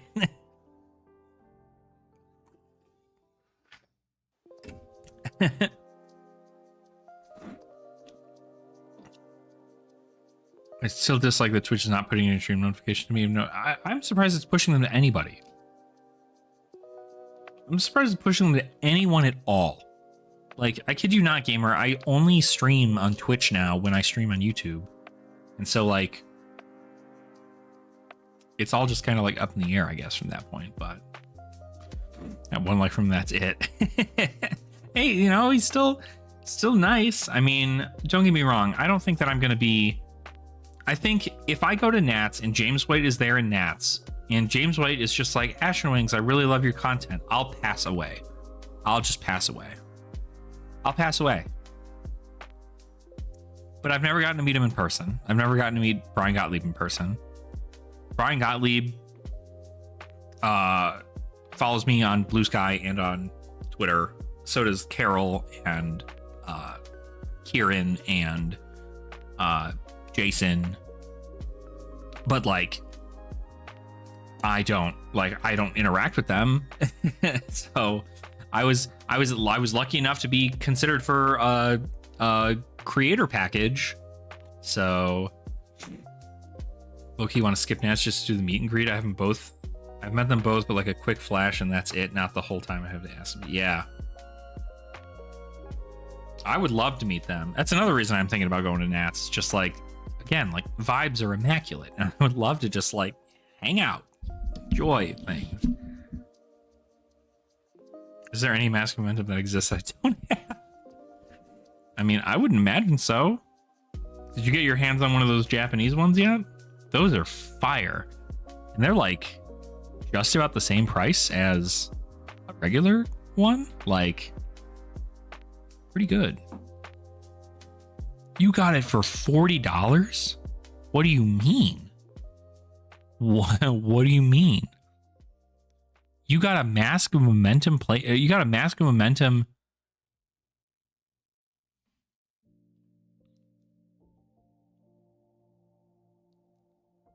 Was it? No shot. I mean, I got it for pretty cheap too. Hold on. I'm gonna make sure I don't have my freaking stuff up so I don't get doxxed.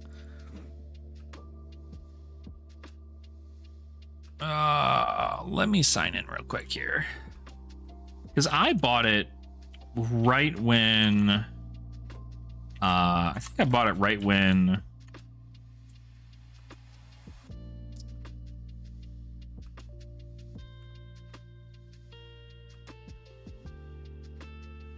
yeah, 40 is under market price right now.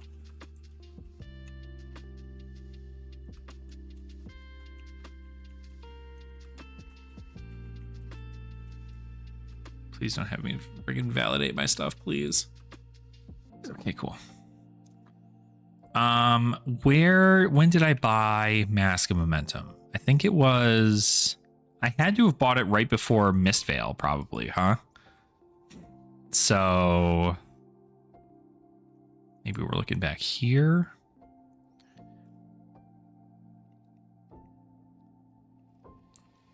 Let me see. No scraps. I was buying all the stuff for Azuri at this point.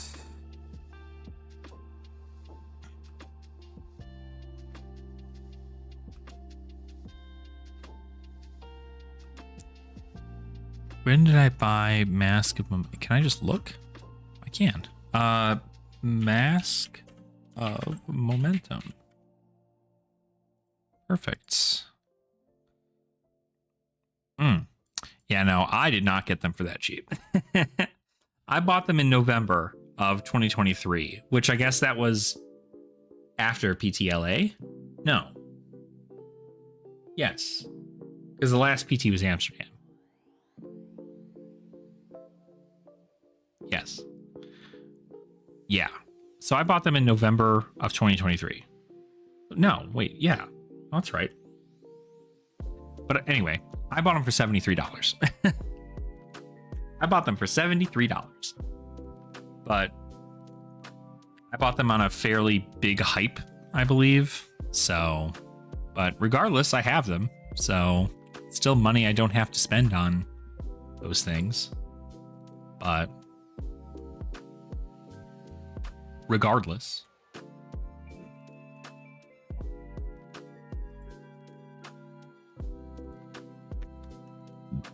Oh, golly. Yeah, I don't know. Syndra really drove those prices of the masks up, but like, I don't know. I just don't. Every part of me is just like, I could easily play Syndra. Syndra's going to be, like, I have everything already for her. I literally would just need Dragon Scalar, Flight Path, and something else. Did you attempt to put a link in there by chance, Lee? I may have links turned off because of bots. But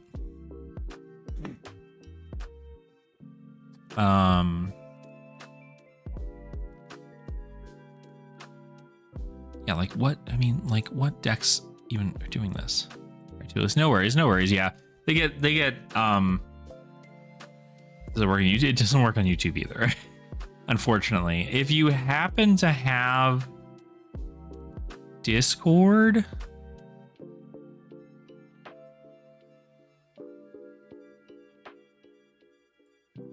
we might be, I mean, we might already be in the same thing.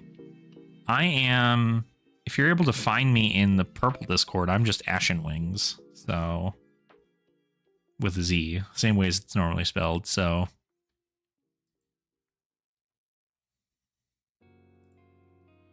let's see here. Yeah, there it is. Immediately. Bam. That's me. That's me. Oh. Oh my god. Hold on, I gotta look at this.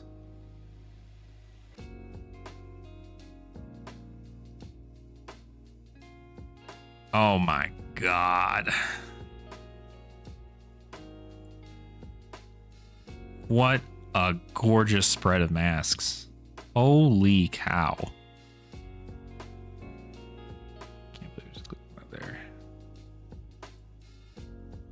You do love Mask.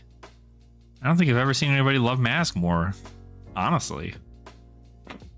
Yeah, like, check this out. Like, look at that. That's crazy.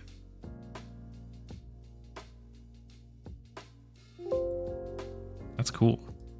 Outlook? Why is Outlook trying to open? I must have clicked it when I did this. Yeah, right? Quite literally to have Mask of Momentum. Mask of Momentum as a username and he plays Wizard. Oh, yeah, the gold foil looks super pretty.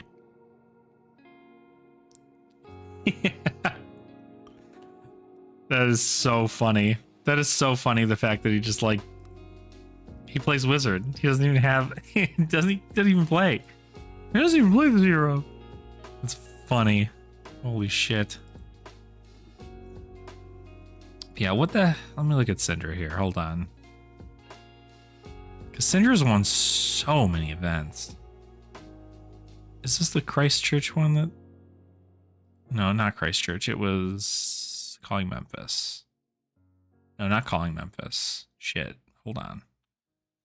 It was Calling Memphis, but it was the other one.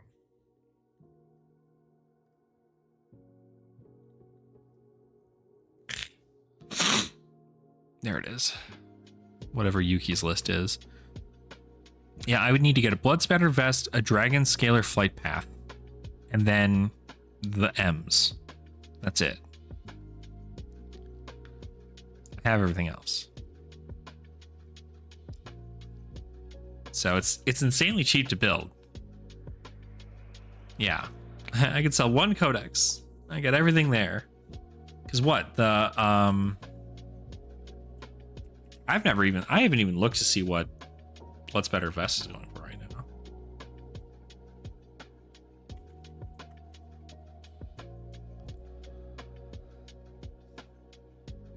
now.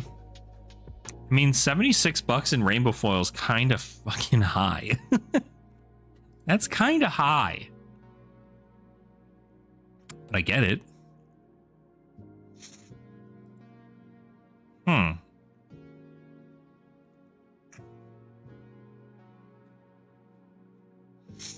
No, that's true. That's true. Absolutely. Yeah, like most of the other things are like, I have an Ignite already. I don't have Wax on, but like, oh, no, I do have Wax on. The hell am I talking about? I have Wax on. I have the shelters. I'm not going to buy Warmongers. I don't need to buy all that. None of Oaths. I don't have Loyalties. I don't have Blood Runs Deep or Art of Dragon Blood. Outside of that, everything's fine. Yeah, you don't need those anymore.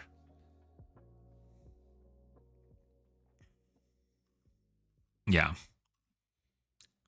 I think Throw Dagger is a pretty good spot to have it in too. I don't know. It's a pretty fun, like, don't get me wrong, it's a fun build, but I feel like it's just like,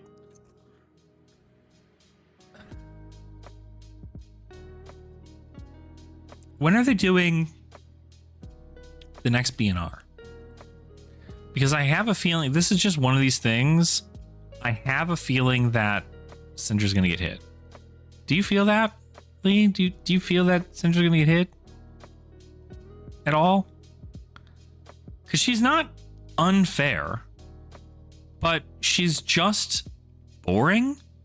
And, like, they banned cards for making decks boring. So ICs will change something. You think so?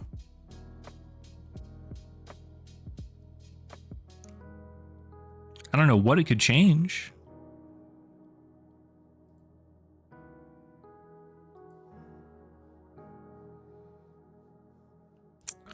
I don't know. Because I guess we'd probably see it before Pro Tour, right? Or after Pro Tour? After Pro Tour, we would see it. So April?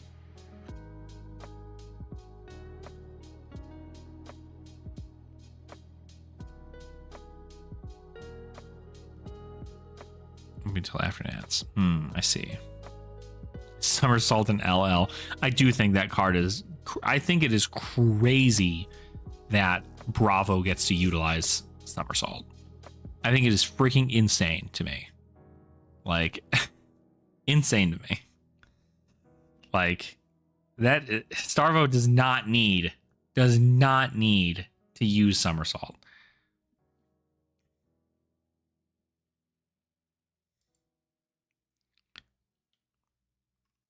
Told you no? Told you no on what? Somersault?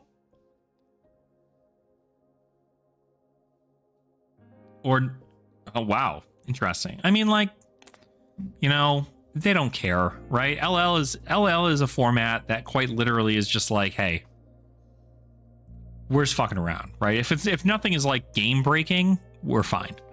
And so,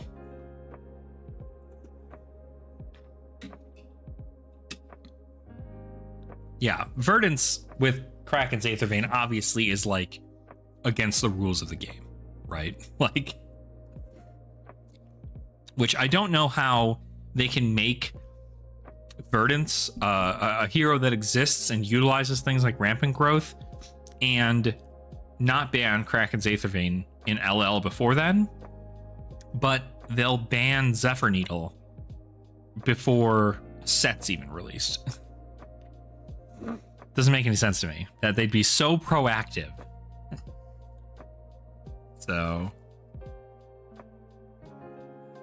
eyes to head back, no talk. No, Mike, I'm yapping. I'm yapping about my favorite thing, Flesh and Blood.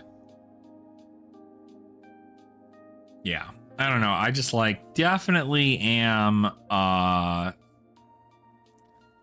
LL's weird. It's all weird. It's all in a weird spot, but I think that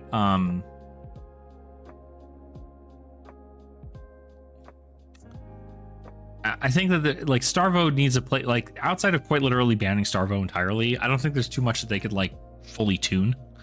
I think they're putting way more of a focus on draft for their new sets and for Classic Constructed, the things that drive their competitive scene, and putting everything else to the wayside, which is what they should be doing because that's what's making them money.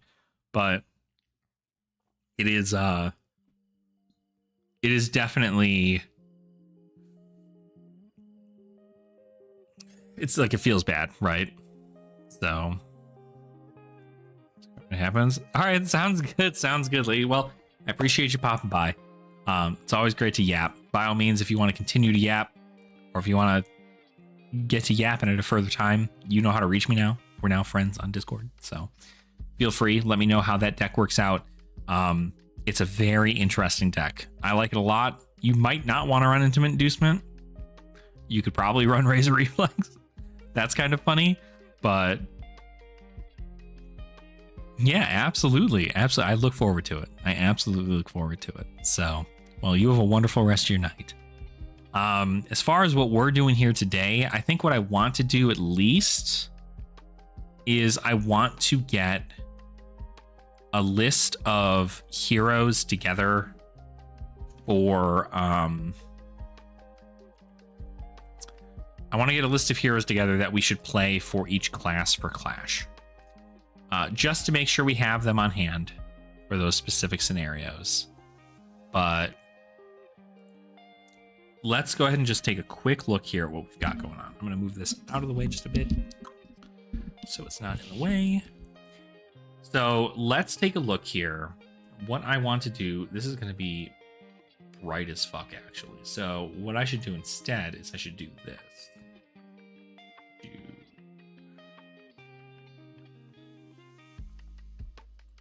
All right, I'm going to miss out on any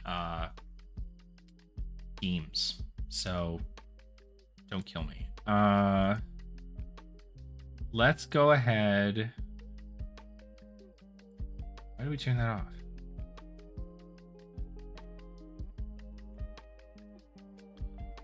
Let's make a new thing. Clash S. Okay, so we have Assassin. This is going to be really large. I apologize. Brute. Guardian. What comes after Guardian? Illusionist. Mechanologist. Just Ninja. Ranger. Runeblade. Warrior. Wizard. And then what? Technically we can do merchant. Okay. So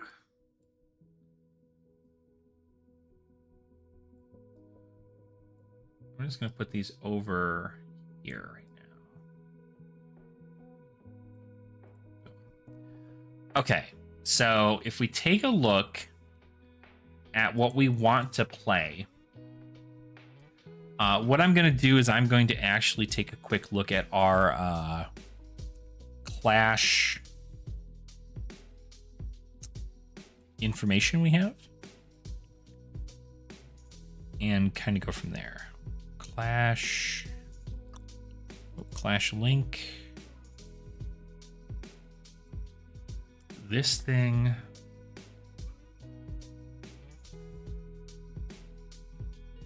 So if we take a look at games 1,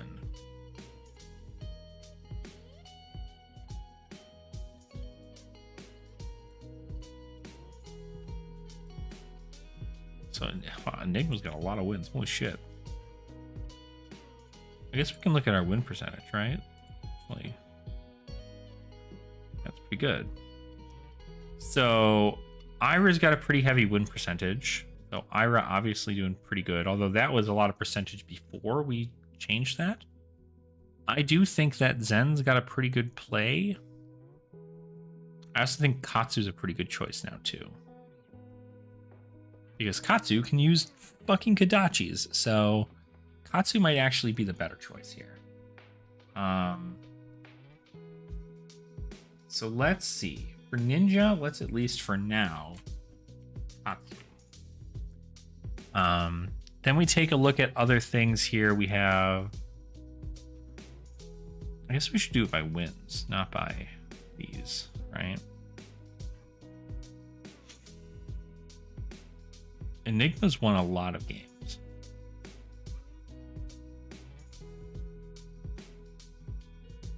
So Enigma might still be the better illusionist. Enigma.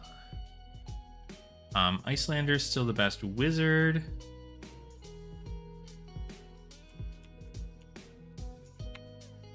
Icelander. Azalea's still the best ranger. What else do we have? Einar the best brute by far. Einar. Verdance has got a few wins. It's kind of interesting. Briar being the best runeblade? I would think Chain is the best runeblade, but I guess Briar does have access to Rosetta Thorn, so that might be fun. No, let's see. Basing this off of the statistics we have. Briar. Lexi, Kasai, Centauri, Sellsword.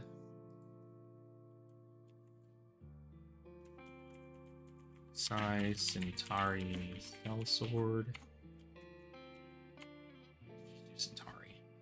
I don't believe Bravo is the best Guardian, but I guess with his specializations that makes sense. Tromai, Victor, Aurora, Zen, Levia. Who are we missing so far? Assassin, right? Who's like the best assassin we have as far as wins? New? Yeah, let's look at the new. Which is weird because you don't have really anything to play outside of like normal stuff. I guess you can play CYV, so. Mechanologist I still think is Dash. Yeah, Dash is pretty good. Dash. And then Merchant, I think, is the only one left. Theoretically, it's still theoretically it's still...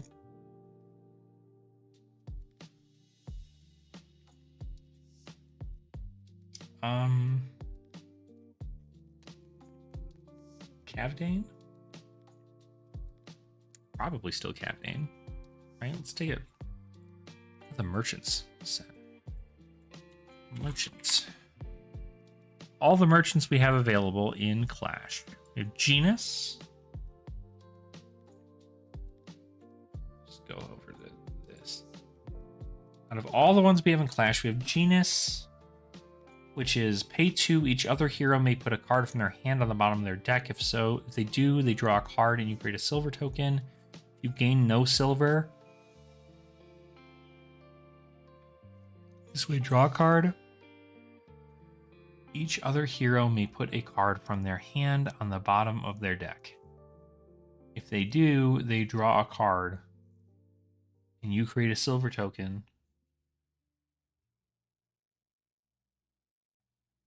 If you gain no silver, you draw a card.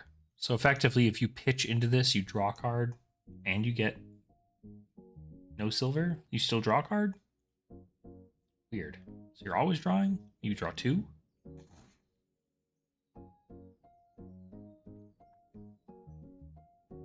I see, you draw 2. Yeah. If they do, they draw a card and you create a silver token.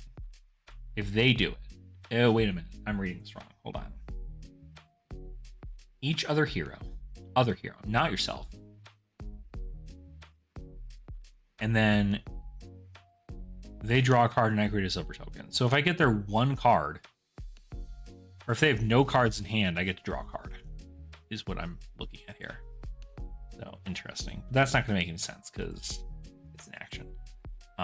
The only other one I could see is Squizzing Floof. At the start of each opposing hero's turn, they may create a cracked bauble in their hand. If they do, you create a gold token. They may create. So theoretically, they could just choose not to.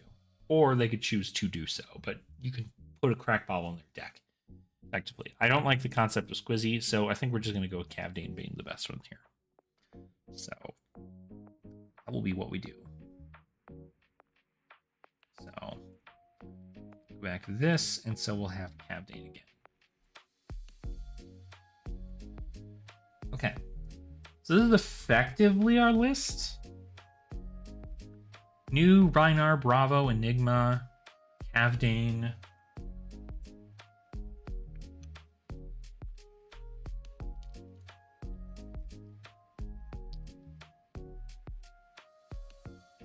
Oh my god. Oh my god, I'm a mess. I'm trying to like chug this so I have energy.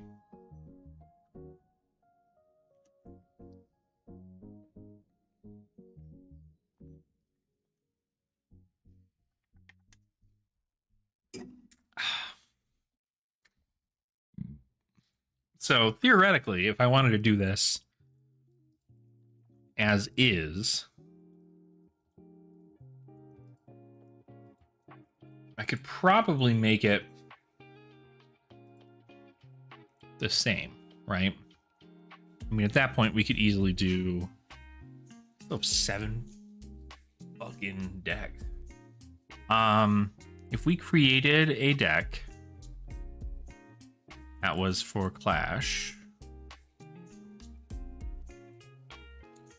let's say we had that up. That was what? It was, I mean, we can start with new, right?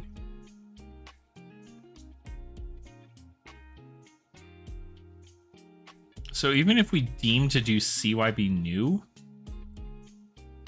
like if we just got crazy with it, right? Battle box new Clash. NT. We'd probably end up running this. This for sure. Maybe even a Hunter's Clave. Not really much we care about marked outside of like a couple of things.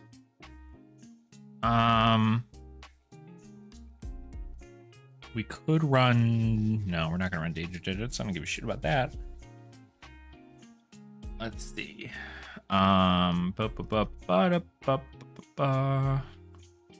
There is the other. There it is. Probably want to run Blossom Spring, and then our headpiece.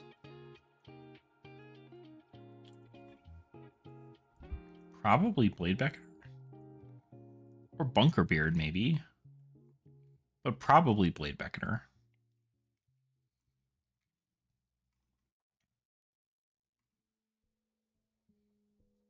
Yeah, it's probably Bladebecker. That makes more sense. Okay. Then we go into the assassin cards. Let's just look at the rares first. So the rare assassin cards obviously want Our Desire Body. We could play Cut Through. Like, this is pretty good, actually. We can probably play more reds than blue. I guess, like, we can probably still play more reds. Like Double Trouble Red, not a bad one.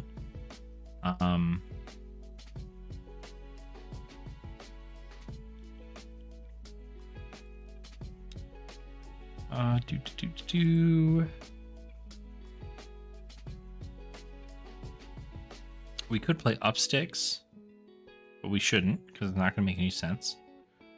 Our daggers are not going to be destroyed. But +4 on a dagger. Coming in for 5, like, that's a lot.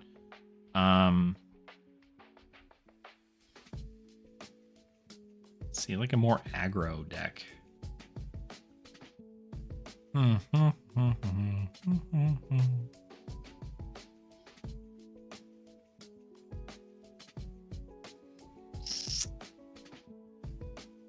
Our Desire Mind.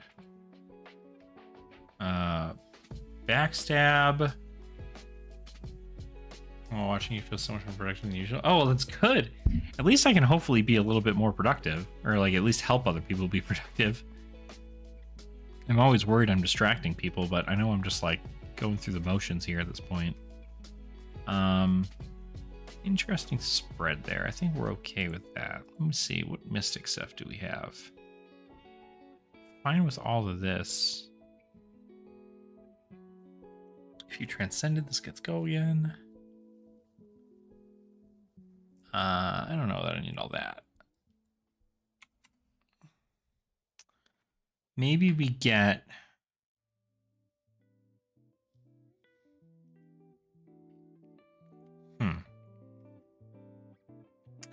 I like Intimate Inducement a lot. Obviously, we're going to run Red Hiss and Venomous Bite.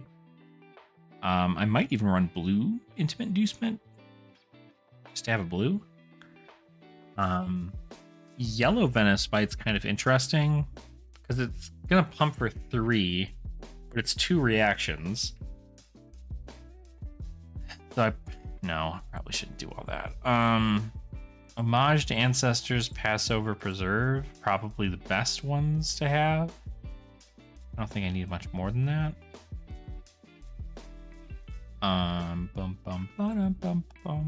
Rising Tide.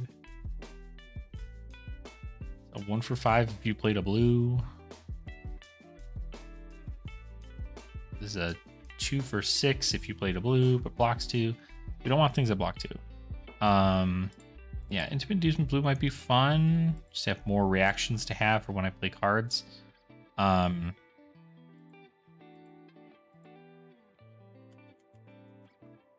see, what can we do here with this? We do have some mark stuff, so like we could theoretically mark. I don't know that we want to do that though. I think we can still play pretty aggressive as far as things are concerned here, but like we don't want to do anything insane. Desires of Flesh is a pretty good card to have. I think Frailty Trap would be pretty good, but we don't really need anything to come in with like traps. Incision might be kind of funny. +3 and a dagger.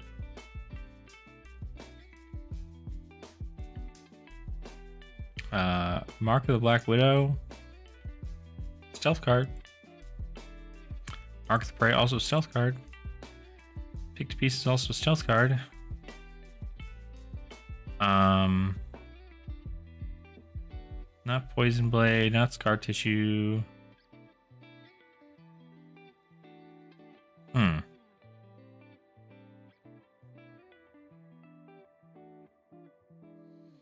Yeah, because we don't have a ton of blues. Like, our point is also just to like mill our opponent, right? So we want them to banish cards off the top of their deck. That's what we want. Or from their hand is also good. So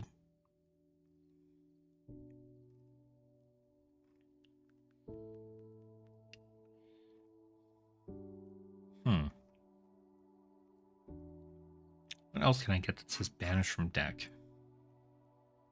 Or I can just play like bigger reactions. I play Razor's Edge. Razor's Edge, stuff equals +3. Really try to just like go tall stuff. We don't need a whole lot. Like the blues we need are probably pretty important.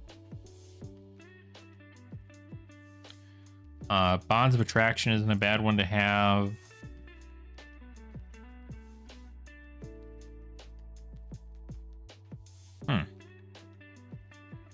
No.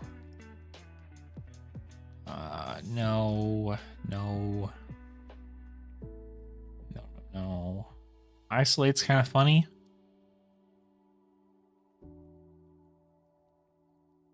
Mark of the Black Widow also isn't bad. Yeah, Isolate's kind of funny.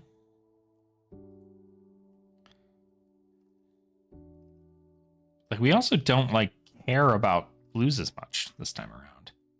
We have a lot of blues here, but like I don't think we're gonna need to run that many. I think we're gonna mainly run just like that little bit, and then just try to utilize the assassin reacts.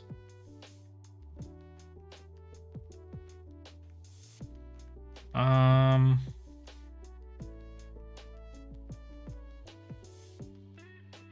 just realized this is a flick. We can just run Hurl instead. It's probably better. It's got go again. We can just run Bonds of Attraction red. Run 1 Death Touch for the giggles. I mean, most of our stuff comes in blocks nothing. How many reactions do we have? We have 1, 2, 3, 4, 5, 6, 7, 8, 9, 10 reactions. 11, 12, 13, 14. I don't know that that's a lot.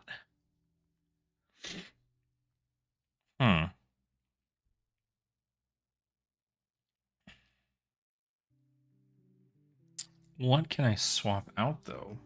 Probably, I mean, really nothing. Reaction? I guess I could react with like a...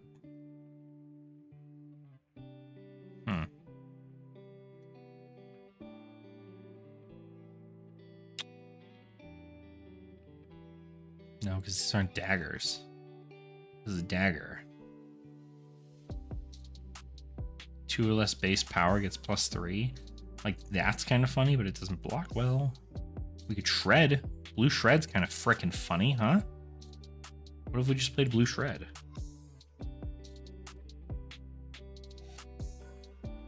Blue shred. And then just like null run equipment. Like, we run hood, gloves, and legs. And then actually we would probably get rid of like a card. Maybe get rid of a pick to pieces, maybe. Yeah, let's get rid of a Mark of the Prey. I don't need a mark that bad. And then play Oasis. Not like a terrible deck. Yeah. Like, this turns out to be pretty good. Play Double Trouble, pitch, hiss.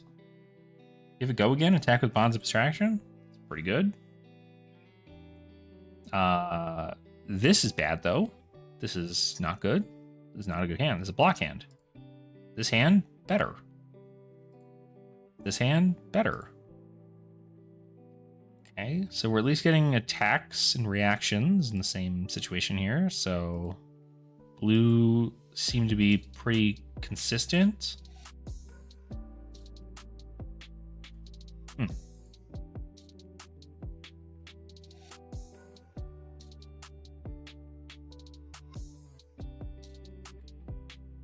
And having 3 of these is like really important because I'll still be able to pitch to utilize blues.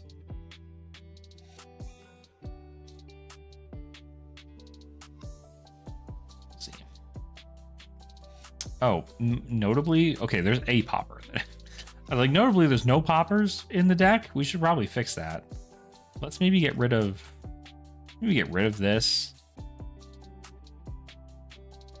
Maybe we get rid of Desires of Flesh as well. And we get some poppers in here. We get another Death Touch. And then maybe a... What do we run? Humble? Humble's pretty good.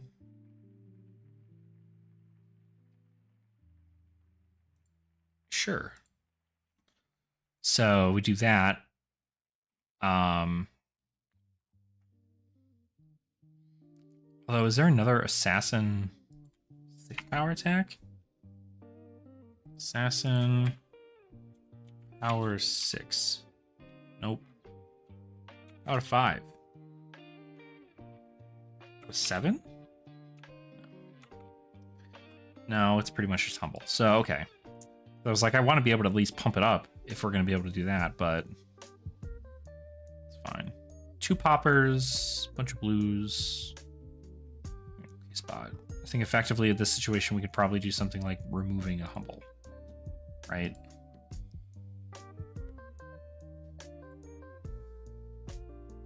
So like here, we can just pitch humble. Pitch to glaive, pitch to...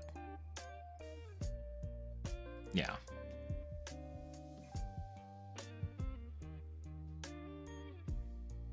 Sure. Yeah, that's pretty good. I think I'm okay with this. So we've at least made a new list. So we'll have to test it, but I don't know when we'll test it or how we'll go about testing it. But wow, does this say $60? What card in here is $60? Hunter's Glaive. That's why. $44 for Hunter's Glaive. That's why it's expensive right now. It makes more sense. I do wonder whether or not,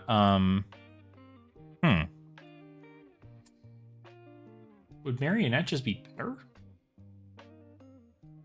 I mean, Marionette cares a lot more about marking.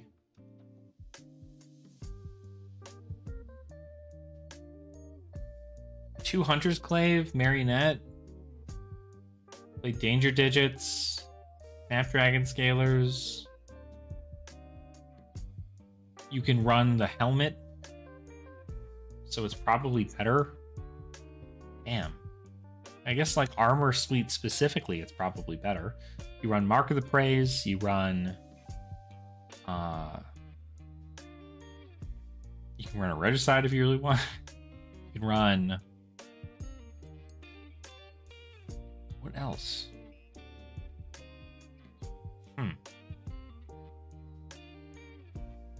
I don't know. Might it be better to... It might be better. It's going to cost more, though. It's going to be $88 for a freaking Clash deck. But I do not know. I do not know.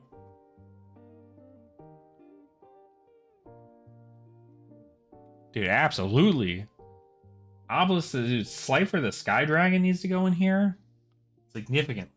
If I get 3 copies of Slifer, I'm in a good spot. All right, Mike. Have a good day at work. Stay safe. What else? I think this is fine.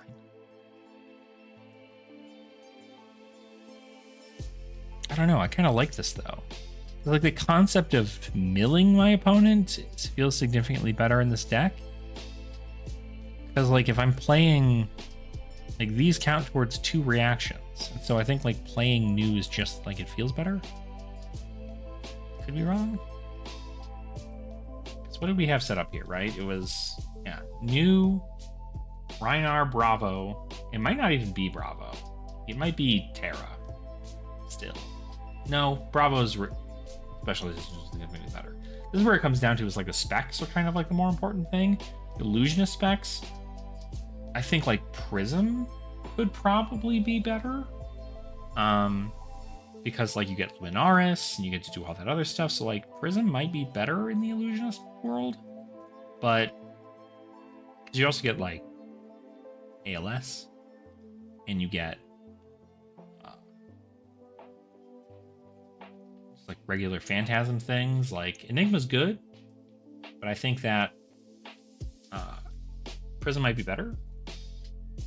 Dash, I mean, like Data Doll might even be better here in this situation.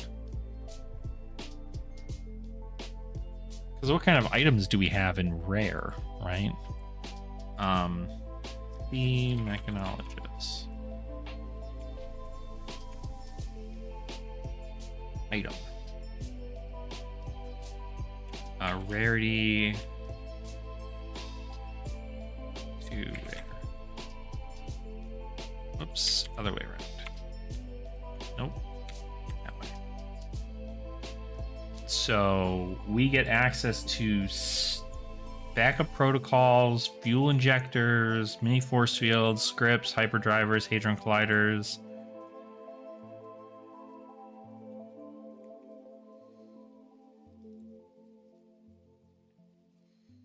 Boom grenades. Yeah. And what does Data Doll do again? She has 3 intellect, but whenever a mechanologist item with cost 2 or less is put into your banish zone from your deck, put it into the arena. And microprocessor is a specialization for Data Doll. It says once per turn action, you can opt 1. First time you activate microprocessor, each turn you gain 1 resource. This is insane.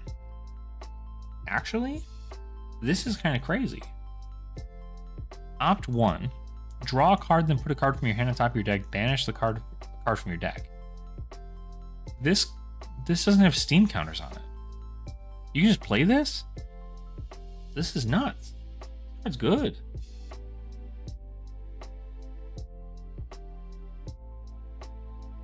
I wonder if there are Data Doll Clash decks like this.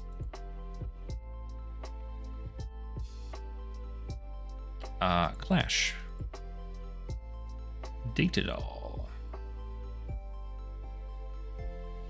Freak? Literal freak? Oh, deck's not found.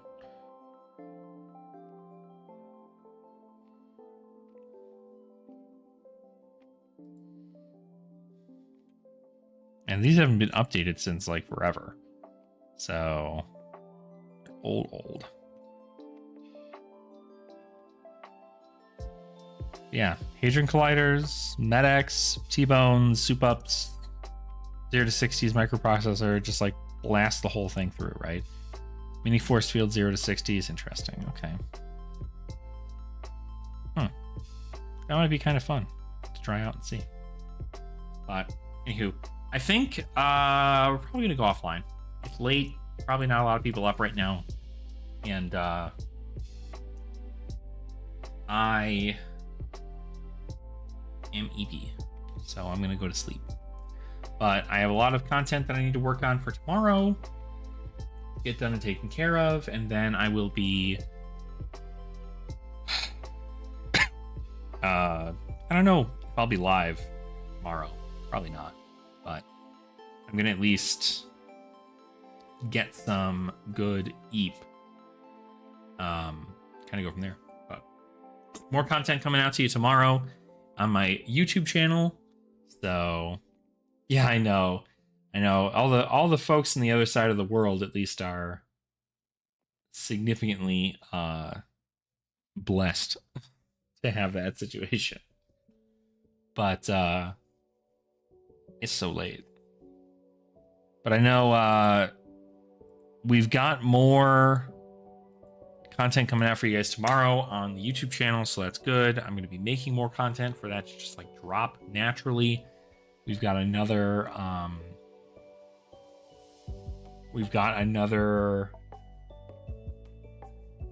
commoner video coming out to you tomorrow. I have to make, I think I already recorded my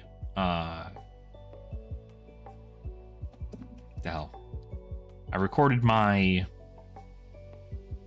common language podcast already, so that should be all set to go. And then I pretty much have more things to talk about in regards to Clash. So hopefully we get to have more of that there, and you guys just get to enjoy a fun time where we yap and talk about Flesh and Blood. So it was a pleasure to see you, gamer. Thanks so much for coming out. Thanks for the subs. Appreciate you a lot. Hopefully you have a fantastic rest of your day. And I'm going to try to do some live streaming every week if I can help it. I wish it was every day, but I do. It's on my YouTube channel. It's more about Flesh and Blood, but it's called the Common Language Podcast. It's just, we talk about Flesh and Blood on there. But yeah, we have that over there. But anywho, yeah, like I said, I'm just like doing some stuff there with that. I know we've got yeah,